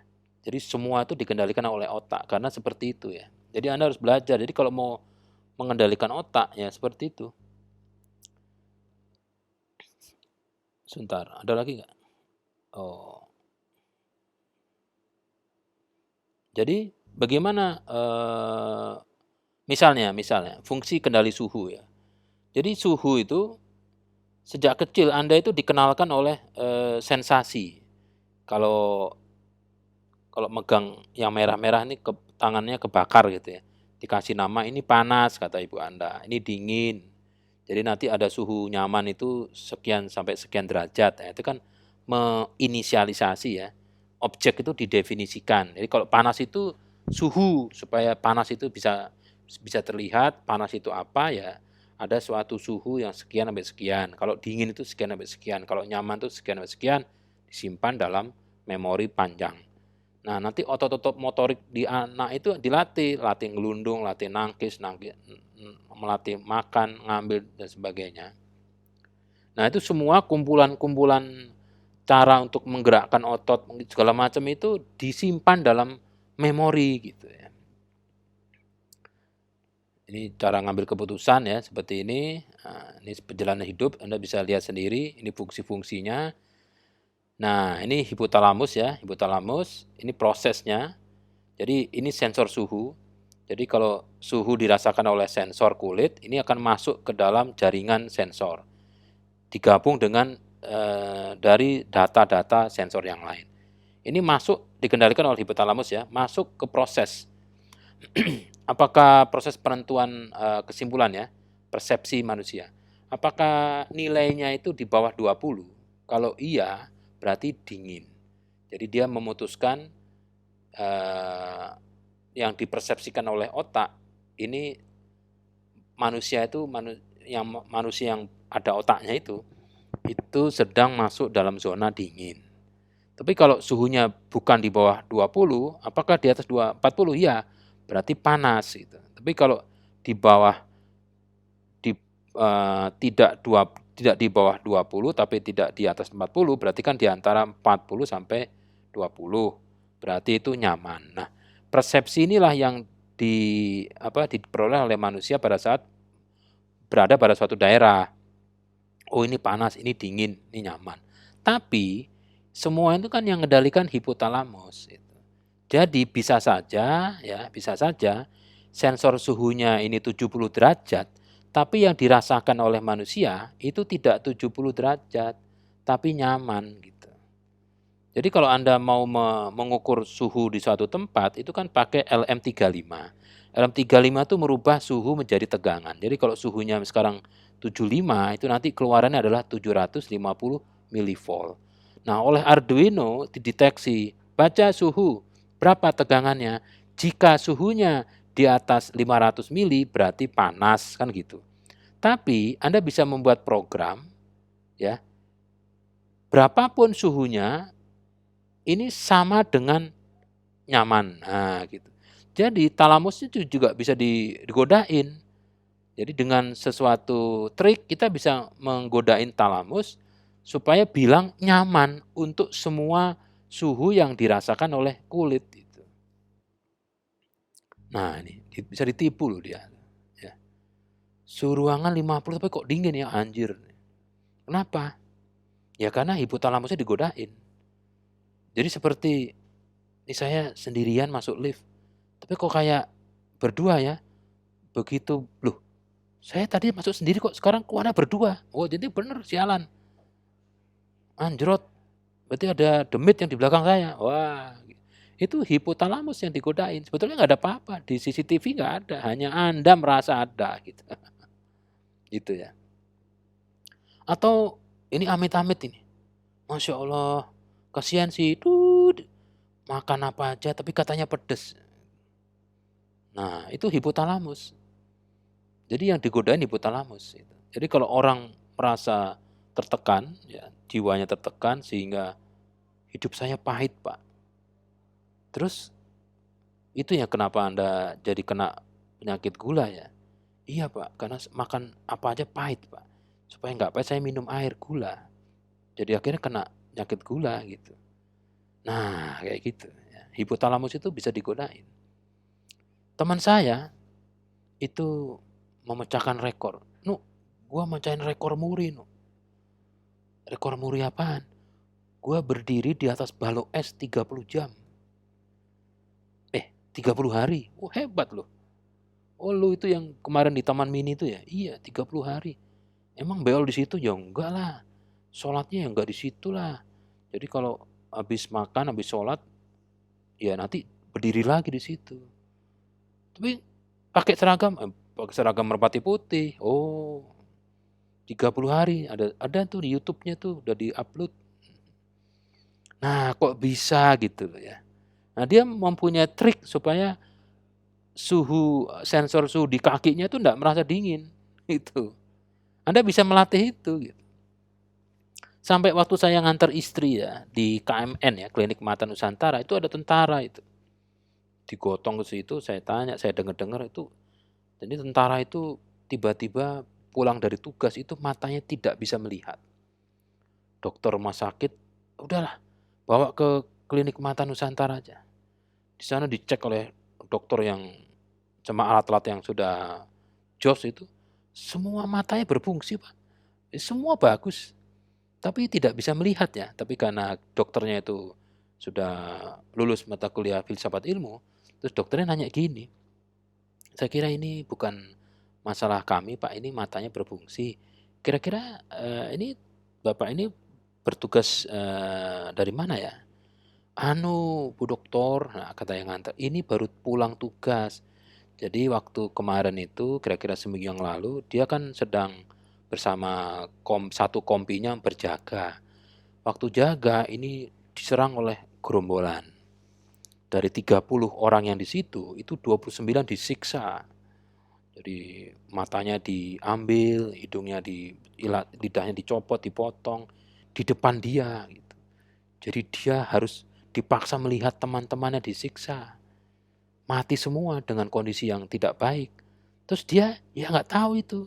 Dia diselamatkan gitu. Selamatkan oleh siapa? Ya oleh itunya, gerombolan itu ya nggak tahu, pokoknya dia selamat aja. Ditanya juga nggak bisa apa-apa, cuman dia buta sekarang. Jadi butanya karena apa? Hipotalamusnya.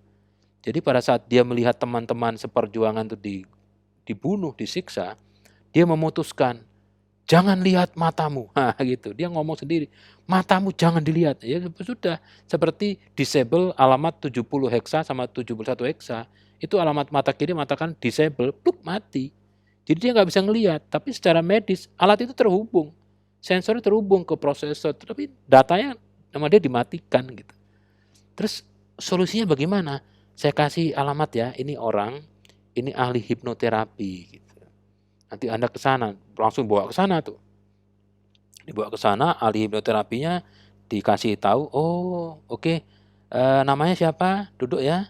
Oke, duduk, tenang ya Pak ya, Bapak tenang, napas teratur, kalau saya hitung 1 sampai 10 Bapak mulai napas teratur, matanya merem Pak ya. 1, ada musiknya memang, musik. Nah, begitu matanya merem, "Oke Pak, pada saat itu kejadiannya pada tanggal sekian wow, dia mulai nangis itu, wow, dredeg di badannya dredeg. Dia mulai ingat masuk. Jadi kita ke waktu Bapak melihat teman-teman Bapak disiksa ya pada tanggal sekian, wow, diceritakan Pak, wah dia mulai nangis cerita, "Oh begini begini." Oke Bapak sampai situ, oke Bapak ngomong ya, Bapak ngomong diri sendiri, "Ya Allah, saya ikhlas teman saya diginikan, saya ikhlas." Terus habis itu coba buka mata Bapak, itu berapa jam itu ya, begitu buka matanya dia bisa lihat. Jadi dengan hipnoterapi, itu matanya akhirnya bisa melihat lagi. Caranya membawa dia ke masa ya pada saat dia matanya dimatikan sama dia gitu. Nah nah sekarang sebetulnya kenapa matanya tidak bisa melihat? Siapa yang menggerakkan mata? Dia, Pak. Lah dia itu siapa? Manusia. Lah manusia itu siapa? Gitu. Wah, ruwet. Nah ini ya, ditipu ya, ditipu. Caranya bagaimana? Ya kalau Anda kepanasan nih, panas nih, waduh tinggal di suatu tempat udah numpang panas lagi, sialan rumahnya panas. Nggak bisa tidur. Nah, jangan reaktif gitu, harus adaptif.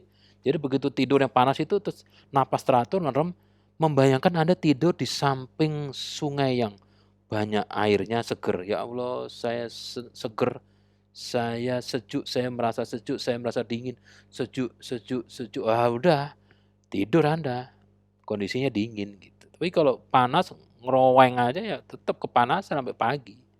Nah, jadi sebetulnya pikiran itu bisa ya, bisa membuat sesuatu berbeda. Apa sih bedanya sadar sama kesadaran sama beda pikiran? Pikiran sama kesadaran apa gitu ya? Nah ini, jadi manusia itu otaknya terdiri dari apa? Namanya, neuron sama dendrit ya. Ini banyak sekali. Jadi yang ungu ini akan terhubung dengan yang ungu yang lain dengan namanya, sinapsis ya. Sinapsis itu penghubung neuron ya. Jadi kalau suatu neuron terhubung itu membentuk suatu informasi yang tidak bisa hilang. Jadi kalau manusia melakukan penalaran itu akan banyak neuron yang terhubung. Neuron itu dasarnya otak. Jadi seperti ini coba, ini ya penelitian ya. Kalau baru lahir itu neuronnya kayak gini, paling kiri. 1 bulan, kalau dia banyak berinteraksi loh ya, dikasih mainan gitu ya. Terus neneknya selalu bingung ya, neneknya selalu bingung, lupa dia, "Ini kamu cucunya siapa lu?" Gitu. Terus orang tua juga begitu ketemu anaknya, terus anaknya dipegang, "Kamu anaknya siapa lu?" Nah, sampai orang lupa semua sama dia, dia bingung, "Loh ini kan gua anak lu tapi kenapa lupa?" Gitu. Nah mikir ya, mikir 9 bulan, 2 tahun, sampai dewasa ini ruwet. Jadi kalau ada otak manusia yang ruwet kayak gini, itu berarti manusianya banyak berpikir gitu. Tapi kalau, manusia ndak pernah pikir, ya otaknya original, masih ori, sama sing waktu lahir. Jadi, pengetahuan baru membentuk jaringan neuron baru. Nah, cirinya suatu, pengetahuan baru itu dibentuk dalam neuron itu pakai O ya, O, gitu. Nah, begitu Anda cari ya, "Ini lagu apa sih? Lagu apa sih ini?" Nah, begitu ketemu, "Oh, ini lagunya, eee, Siwon toh, oh, ini lagunya Siwon." Nah, itu langsung di otak Anda tuh ada neuron baru terbentuk. Nah, begitu Anda tahu, "Oh, ini jalan ke UNJ cepat itu ke sini," itu satu neuron. Anda punya 10 jalan menuju UNJ yang berbeda, itu ada 10 kumpulan neuron. Nah, itu kok digabung nggak karu-karuan, itu banyak neuron. Nah, itu neuron itu selalu jalan-jalan. Kalau Anda berpikir tuh akan saling terhubung. Jadi kalau misalnya, bagaimana ya caranya? Nah, kalau udah orang Indonesia ngomong, "Gimana ya caranya supaya bisa hidup lagi?" Itu neuronnya sedang cari-cari mana yang tergabung. Begitu cantel salah, lepas, begitu benar, nah gitu. Nah, untuk bisa mempercepat kerja neuron, kerja otak, itu otaknya itu harus dikasih makanan yang benar. Jadi kalau mau bisa berpikir bagus, ya makanannya otak itu apa? Otak itu perlu apa? Nutrisi otak itu apa? Namanya kacang-kacangan, ya, kacang almond, ya. Jadi orang Yahudi itu sejak kecil itu sudah makan makanan yang memang itu untuk otak, gitu ya. Kacang almond, kacang mede, eee, teri tanpa kepala, terus jadi tidak makan susu sama daging jadi satu, itu otak semua nanti, akibatnya otak gitu. Kalau Indonesia kan justru ada kepala kakap, malah tanya kepala, yang dimakan kepala. Anda belum pernah lihat ya, kepala kakap yang 1 kilo bisa habis, tinggal tulangnya aja itu kalau nggak manusia Indonesia nggak ada. Di luar negeri kepala dibuang, di Indonesia jos. Terus yang kedua melatih senam otak. Otak tuh dilatih, caranya bagaimana? Ya otak tuh kan bisa menggerakkan aktuator, jadi dengan menggerakkan aktuator dengan, teknik berbeda, itu akan menggerakkan otak. Jadi misalnya membuat angka nomor registrasi menggunakan mata. Jadi Anda merem, tapi bola mata Anda itu kiri kanannya bergerak membuat suatu angka. Jadi 1, 5 diputer-puter itu. Itu menggerakkan bola mata, merem itu menggerakkan olahraga otot. Jadi kalau tangannya satu begini, nah gini gimana tuh? Gimana tuh? Itu otaknya yang dilatih. Nah, otak itu juga, ada otak kiri, otak kanan. Otak kiri mengendalikan motorik kanan, otak kanan mengendalikan motorik kiri. Dan otak itu nanti ada kecenderungannya mana yang dipakai, otak kiri sama otak kanan. Kalau otak kiri itu kebanyakan yang bersifat metafisik ya, senang metafisik, seni dan sebagainya. Tapi kalau otak kanan itu kebanyakan sains, orang-orang sains. Jadi kalau Anda disuruh genggam tangan, ya jangan jangan dikondisikan ya. Anda yang mana genggam tangan? Kalau yang sebelah kiri, yang jempolnya di kiri, jempol kiri atas yang di atas, jempol kiri yang di atas, itu Anda dominan otak kiri. Berarti senang musik, senang keindahan ya. Jadi kalau punya mobil ya mobil dilukis-lukis, kalau punya motor ya motornya dikasih warna, digambar totol-totol ya. Tapi kalau Anda punya tangan genggamnya tangan jempol tangan kanan di atas, ini sains ya, motor ya motor aja ngapain dikasih ini motor warna merah sama ungu mah sama aja. Tapi yang tengah ini kan mencari selamat ya. Jadi kalau kerja, ya kami menerima orang yang otak kanan loh. Nah, supaya aman Anda begini, tapi kalau begini coba, ini kan sebetulnya dasarnya otak kiri, teman jempolnya rata. Jadi Anda harus menggunakan seperti kanan, tapi jempolnya diratakan, seperti orang main volley. Itu nggak bisa ditipu ya ini ya, nggak bisa ditipu, hanya bisa dipelajari. Jadi otak manusia ini akan menghasilkan, kalau Anda berpikir ya, hasil proses berpikir manusia itu akan menghasilkan objek yang ditelaah. Objek yang ditelaah itu apa? Gitu. Jadi kalau menelaah tentang cuaca ya nanti hasilnya adalah ilmu-ilmu cuaca. Gitu. Nah kebenaran dari ilmu yang dihasilkan oleh proses berpikir itu, ini bagaimana? Ya menggunakan kebenaran yang tadi ya, kebenaran koheren atau korespondensi. Terus bedanya apa dengan zat sama hasil pikiran dengan yang dipikirkan? Gitu. Apakah pikiran adalah zat bentuk lain dari zat? Nah ini ada aliran monistik. Jadi pikiran ya proses berpikir. Jadi misalnya makanan di pikiran sama makanan yang dimakan itu sama. Pikiran dan zat itu hanya berbeda gejalanya. Kalau yang di pikiran itu nggak bisa dipegang, tapi kalau hasil pikiran itu misalnya makanan yang dibuat, saya membuat makanan nasi goreng, itu kalau masih di otak itu nggak bisa dipegang, tapi kalau sudah jadi ini bisa dipegang. Ini sama sebetulnya, ya sama. Tapi kalau dualistik itu beda. Makanan yang dipikirkan sama makanan yang dihasilkan secara empiris itu berbeda. Descartes, ini foundernya paham dualistik bilang, pikiran itu yang bersifat nyata malah. Jadi produk hasil pemikiran itu malah tidak nyata. Yang nyata itu malah hasil pikiran. Sebab dia bilang, karena saya berpikir maka saya ada gitu. Jadi kalau supaya Anda itu terbukti ada, Anda ini supaya terbukti bahwa Anda itu pernah ada di UNJ, ya harus bikin produk empiris, ya bikin tugas akhir. Tapi nanti kalau Anda sudah lulus 10 tahun lagi, ada orang baca, wah ada namanya Martin Asbury. Oh ini skripsinya ini, dulu pernah jadi mahasiswa di UNJ, nah gitu. Tapi kalau Anda tidak punya skripsi, ya tidak pernah ada. Jadi kalau mau dikenal dunia, Anda harus membuat buku, supaya bukunya dibaca orang. Oh, penulisnya ini. Tapi kalau Anda mau mengenal dunia, Anda harus baca buku. Itu paham dualistik tuh kayak gitu. Nah, ini ada fakta ya, misalnya ada dosen masuk ke rumah sakit Omni Pulomas itu. Pada saat rapat koordinasi di UNJ dia pingsan. Digotong itu ke sana, ke mana Omni Pulomas. Setelah diperiksa MRI segala macam pemeriksaan di sana komplit lah.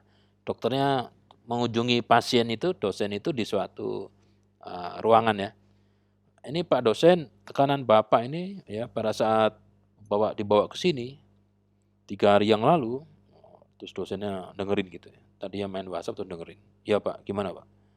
Tekanan Bapak waktu datang itu 210, 180 Pak. Ini termasuk tinggi. Nah itu sudah sains ya.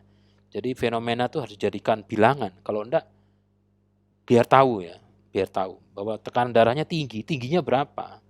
Supaya tingginya orang itu bisa tahu, ini 210 per 180.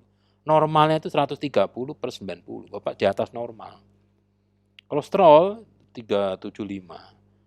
Seharusnya total kolesterol itu 200 Pak, ini 375, kebanyakan 175.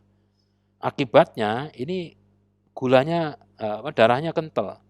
Coba, terbukti Pak secara empiris waktu diukur, HB Bapak ini 18,4, seharusnya 7 sampai 12. Jadi Bapak 18,4 ini kental, Pak.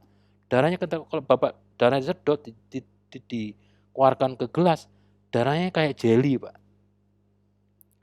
Terus ya kalau darahnya jelly ya pompanya berat, Pak. Kalau air disedot pakai pompa Sanyo terus airnya jadi oli kan Sanyonya gitu berat. Jadi jantung Bapak bulet nih. Tinggal meledak aja gitu.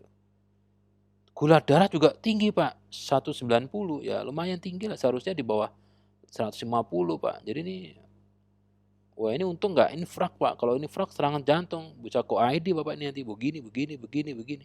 Terus bagaimana dokter? Nah gini, ini sudah saya kasih tekanan darah, saya kasih Captopril, Pak, untuk pembuluh darahnya melebar, jadi darahnya bisa lancar. Supaya darahnya tidak kental, saya kasih pengencer darah, ya, Clopidogrel, Pak. Ini obat paten. Ya generik, Pak, tapi cukup untuk Bapak bisa. Terus gula darah supaya turun dikasih metformin. Udah, ini obat diminum Bapak udah tenang ini, Pak, sudah normal sekarang. Tekanan darah sudah normal, kolesterol sudah cenderung turun ya. HB-nya setelah disedot kemarin 1 liter, darahnya Bapak berkurang 1 liter, Bapak berusur darah sudah HB-nya sudah 12,8, sudah baik. Tekanan gula darah sesaat sudah 110, Pak, sudah bagus. Jantung ya nanti lama-lama tidak bulet lagi. Jadi Bapak ini pulang dulu setelah besok, kalau stabil pulang, nanti mau rawat inap lagi atau rawat jalan aja, tergantung Bapak. Ya Pak, terima kasih. Nah, gitu. Nah setelah dia pulang ke kampus, ketemu teman-temannya, lu kenapa kemarin geblak lu? Iya nih nggak tahu nih. Nah itu makanya jangan mikir gitu, jangan banyak mikir. Kalau kerjaan banyak mikir banyak kerjaan atau kerjaan membuat Anda mikir ya, akhirnya kayak gitu ya, deadline, akhirnya tekanan darah naik ya, supaya bisa ngerjakan minum kopi, makannya gorengan, akhirnya kolesterol naik segala macam, akhirnya blast, Anda kemarin infrak itu. Ingat loh kalau ente mati ya karena kebanyakan karena stroke karena kebanyakan kerjaan, itu di WhatsApp grup paling cuman 2 jam tuh innalillahi gitu. Habis itu hujat-hujatan lagi WhatsApp-nya. Jadi udahlah nggak usah banyak mikir. Nah sekarang apa yang menyebabkan teman dosen itu sakit seperti itu ya? Kalau kalau dokter bilang ya hanya karena kolesterol, karena yang membuat dia pingsan tuh karena kolesterol tinggi, tekanan darah, gula darah gitu.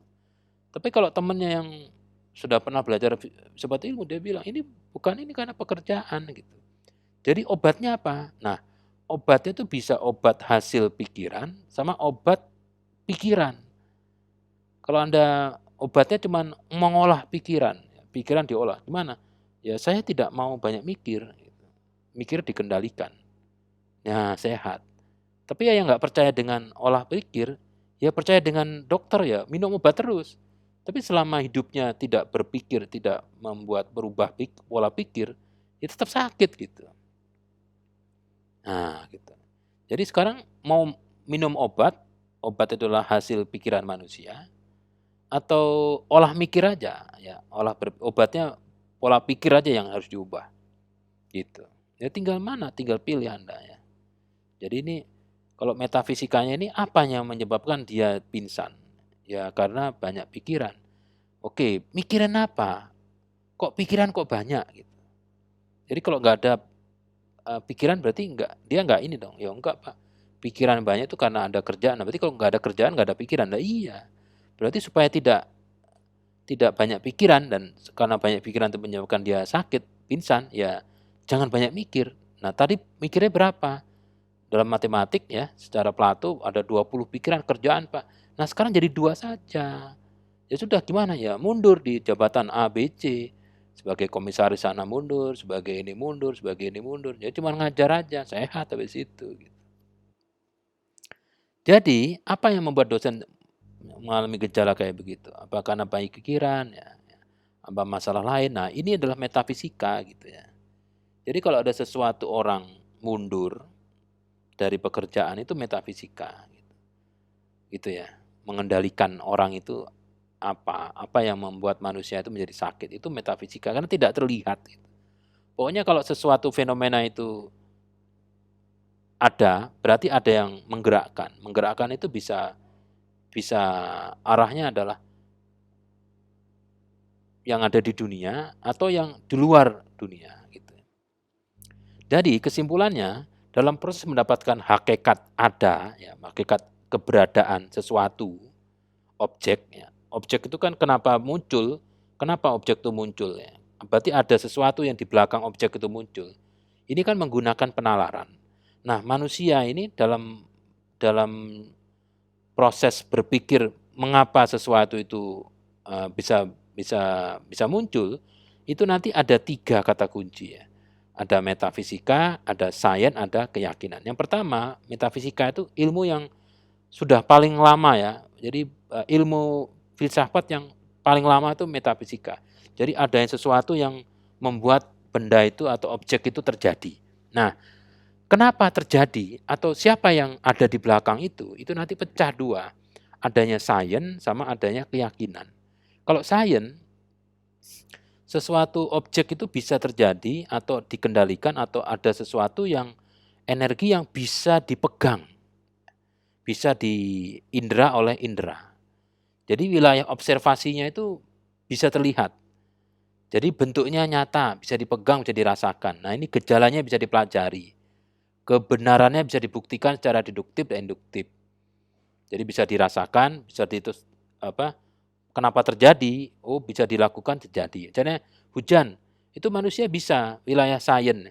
Hujan itu bisa bisa dijelaskan fisika kimia. Supaya terjadi hujan itu karena begini, begini, begini, begini. Hujan itu persamaannya ada 10 variabel. Kalau 10 variabel itu ada nilainya, terjadi hujan. Karena hujan itu ada penyebabnya. Jadi ada suatu fenomena dihasilkan oleh fenomena sebelumnya. Sebelumnya dihasilkan oleh fenomena sebelumnya lagi.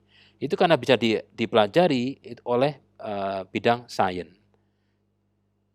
Ya, sains. Sains itu ya hanya melihat yang sesuatu yang bersifat fisik. Tapi bisa mengendalikan bisa. Jadi kalau mau mengendalikan hujan, ya variabel hujannya digodain nanti akan mana yang kencang, mana yang enggak. Tapi ada juga metafisika yang akhirnya menyimpulkan bahwa ini tidak bisa dijadikan sains. Jadi misalnya bahwa yang menggerakkan alam ini ada sesuatu namanya Allah gitu, atau Tuhan. Tuhan itu ada. Malaikat ada. The messenger of God ada. Tapi apakah bisa dilihat? Dipegang ya nggak bisa. Loh kok percaya? Nah ini namanya keyakinan. Jadi pecah namanya keyakinan. Satunya sains, satunya keyakinan. Dan sains dan keyakinan itu nggak bisa berjalan beriringan, bisa seperti rel kereta api.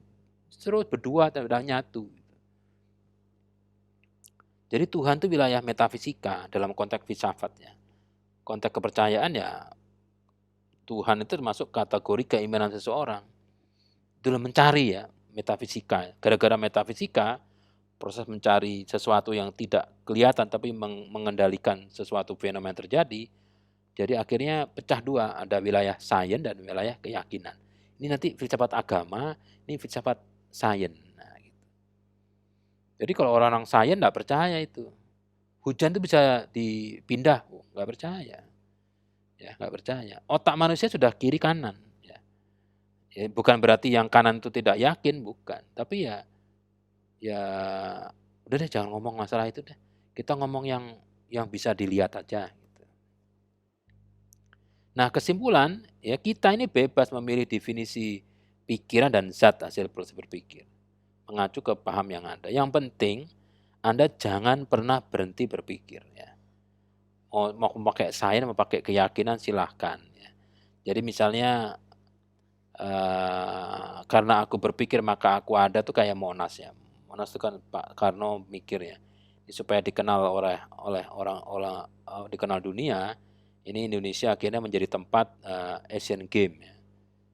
Nah, di situ harus membuat Istora Senayan, ya, Tugu Patani, Monas dan sebagainya. Itu dibikin oleh Soekarno. Itu adalah pertama dipikirin dulu apa ya. Mikir akhirnya hasilnya seperti itu. Sehingga kalau tidak ada Monas, tidak ada Monas berarti nggak ada Soekarno dong. Malah salah. Kalau Soekarno nggak mikir, Soekarno nggak pernah mikir Monas ya, Monas itu nggak ada. Jadi yang lebih nyata itu adalah pikirannya Soekarno, gitu, dibanding Monasnya. Itu lebih nyata. Jadi kalau Anda berpikir, nanti akan ada hasil. Jadi sering-seringlah Anda berpikir ya, supaya ada bentuk fisik setelah Anda berpikir. Daftar pustaka masih menggunakan ya buku yang sama ya.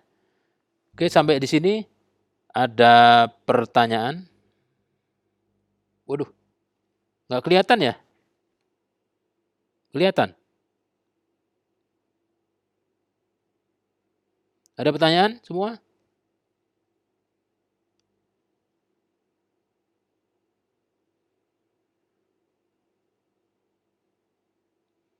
Ternyata tidak muncul tadi ya?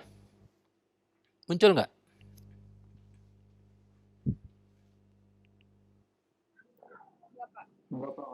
Waduh, ya udahlah.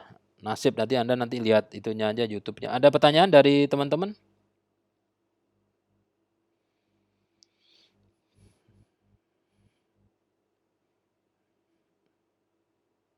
Ini seharusnya tadi muncul seharusnya, tapi kenapa nggak muncul tadi ya?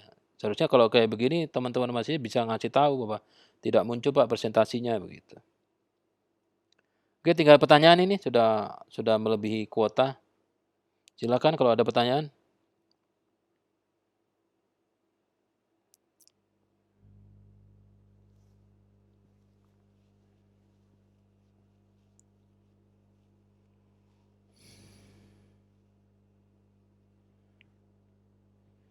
Minimal ada beberapa pertanyaan deh.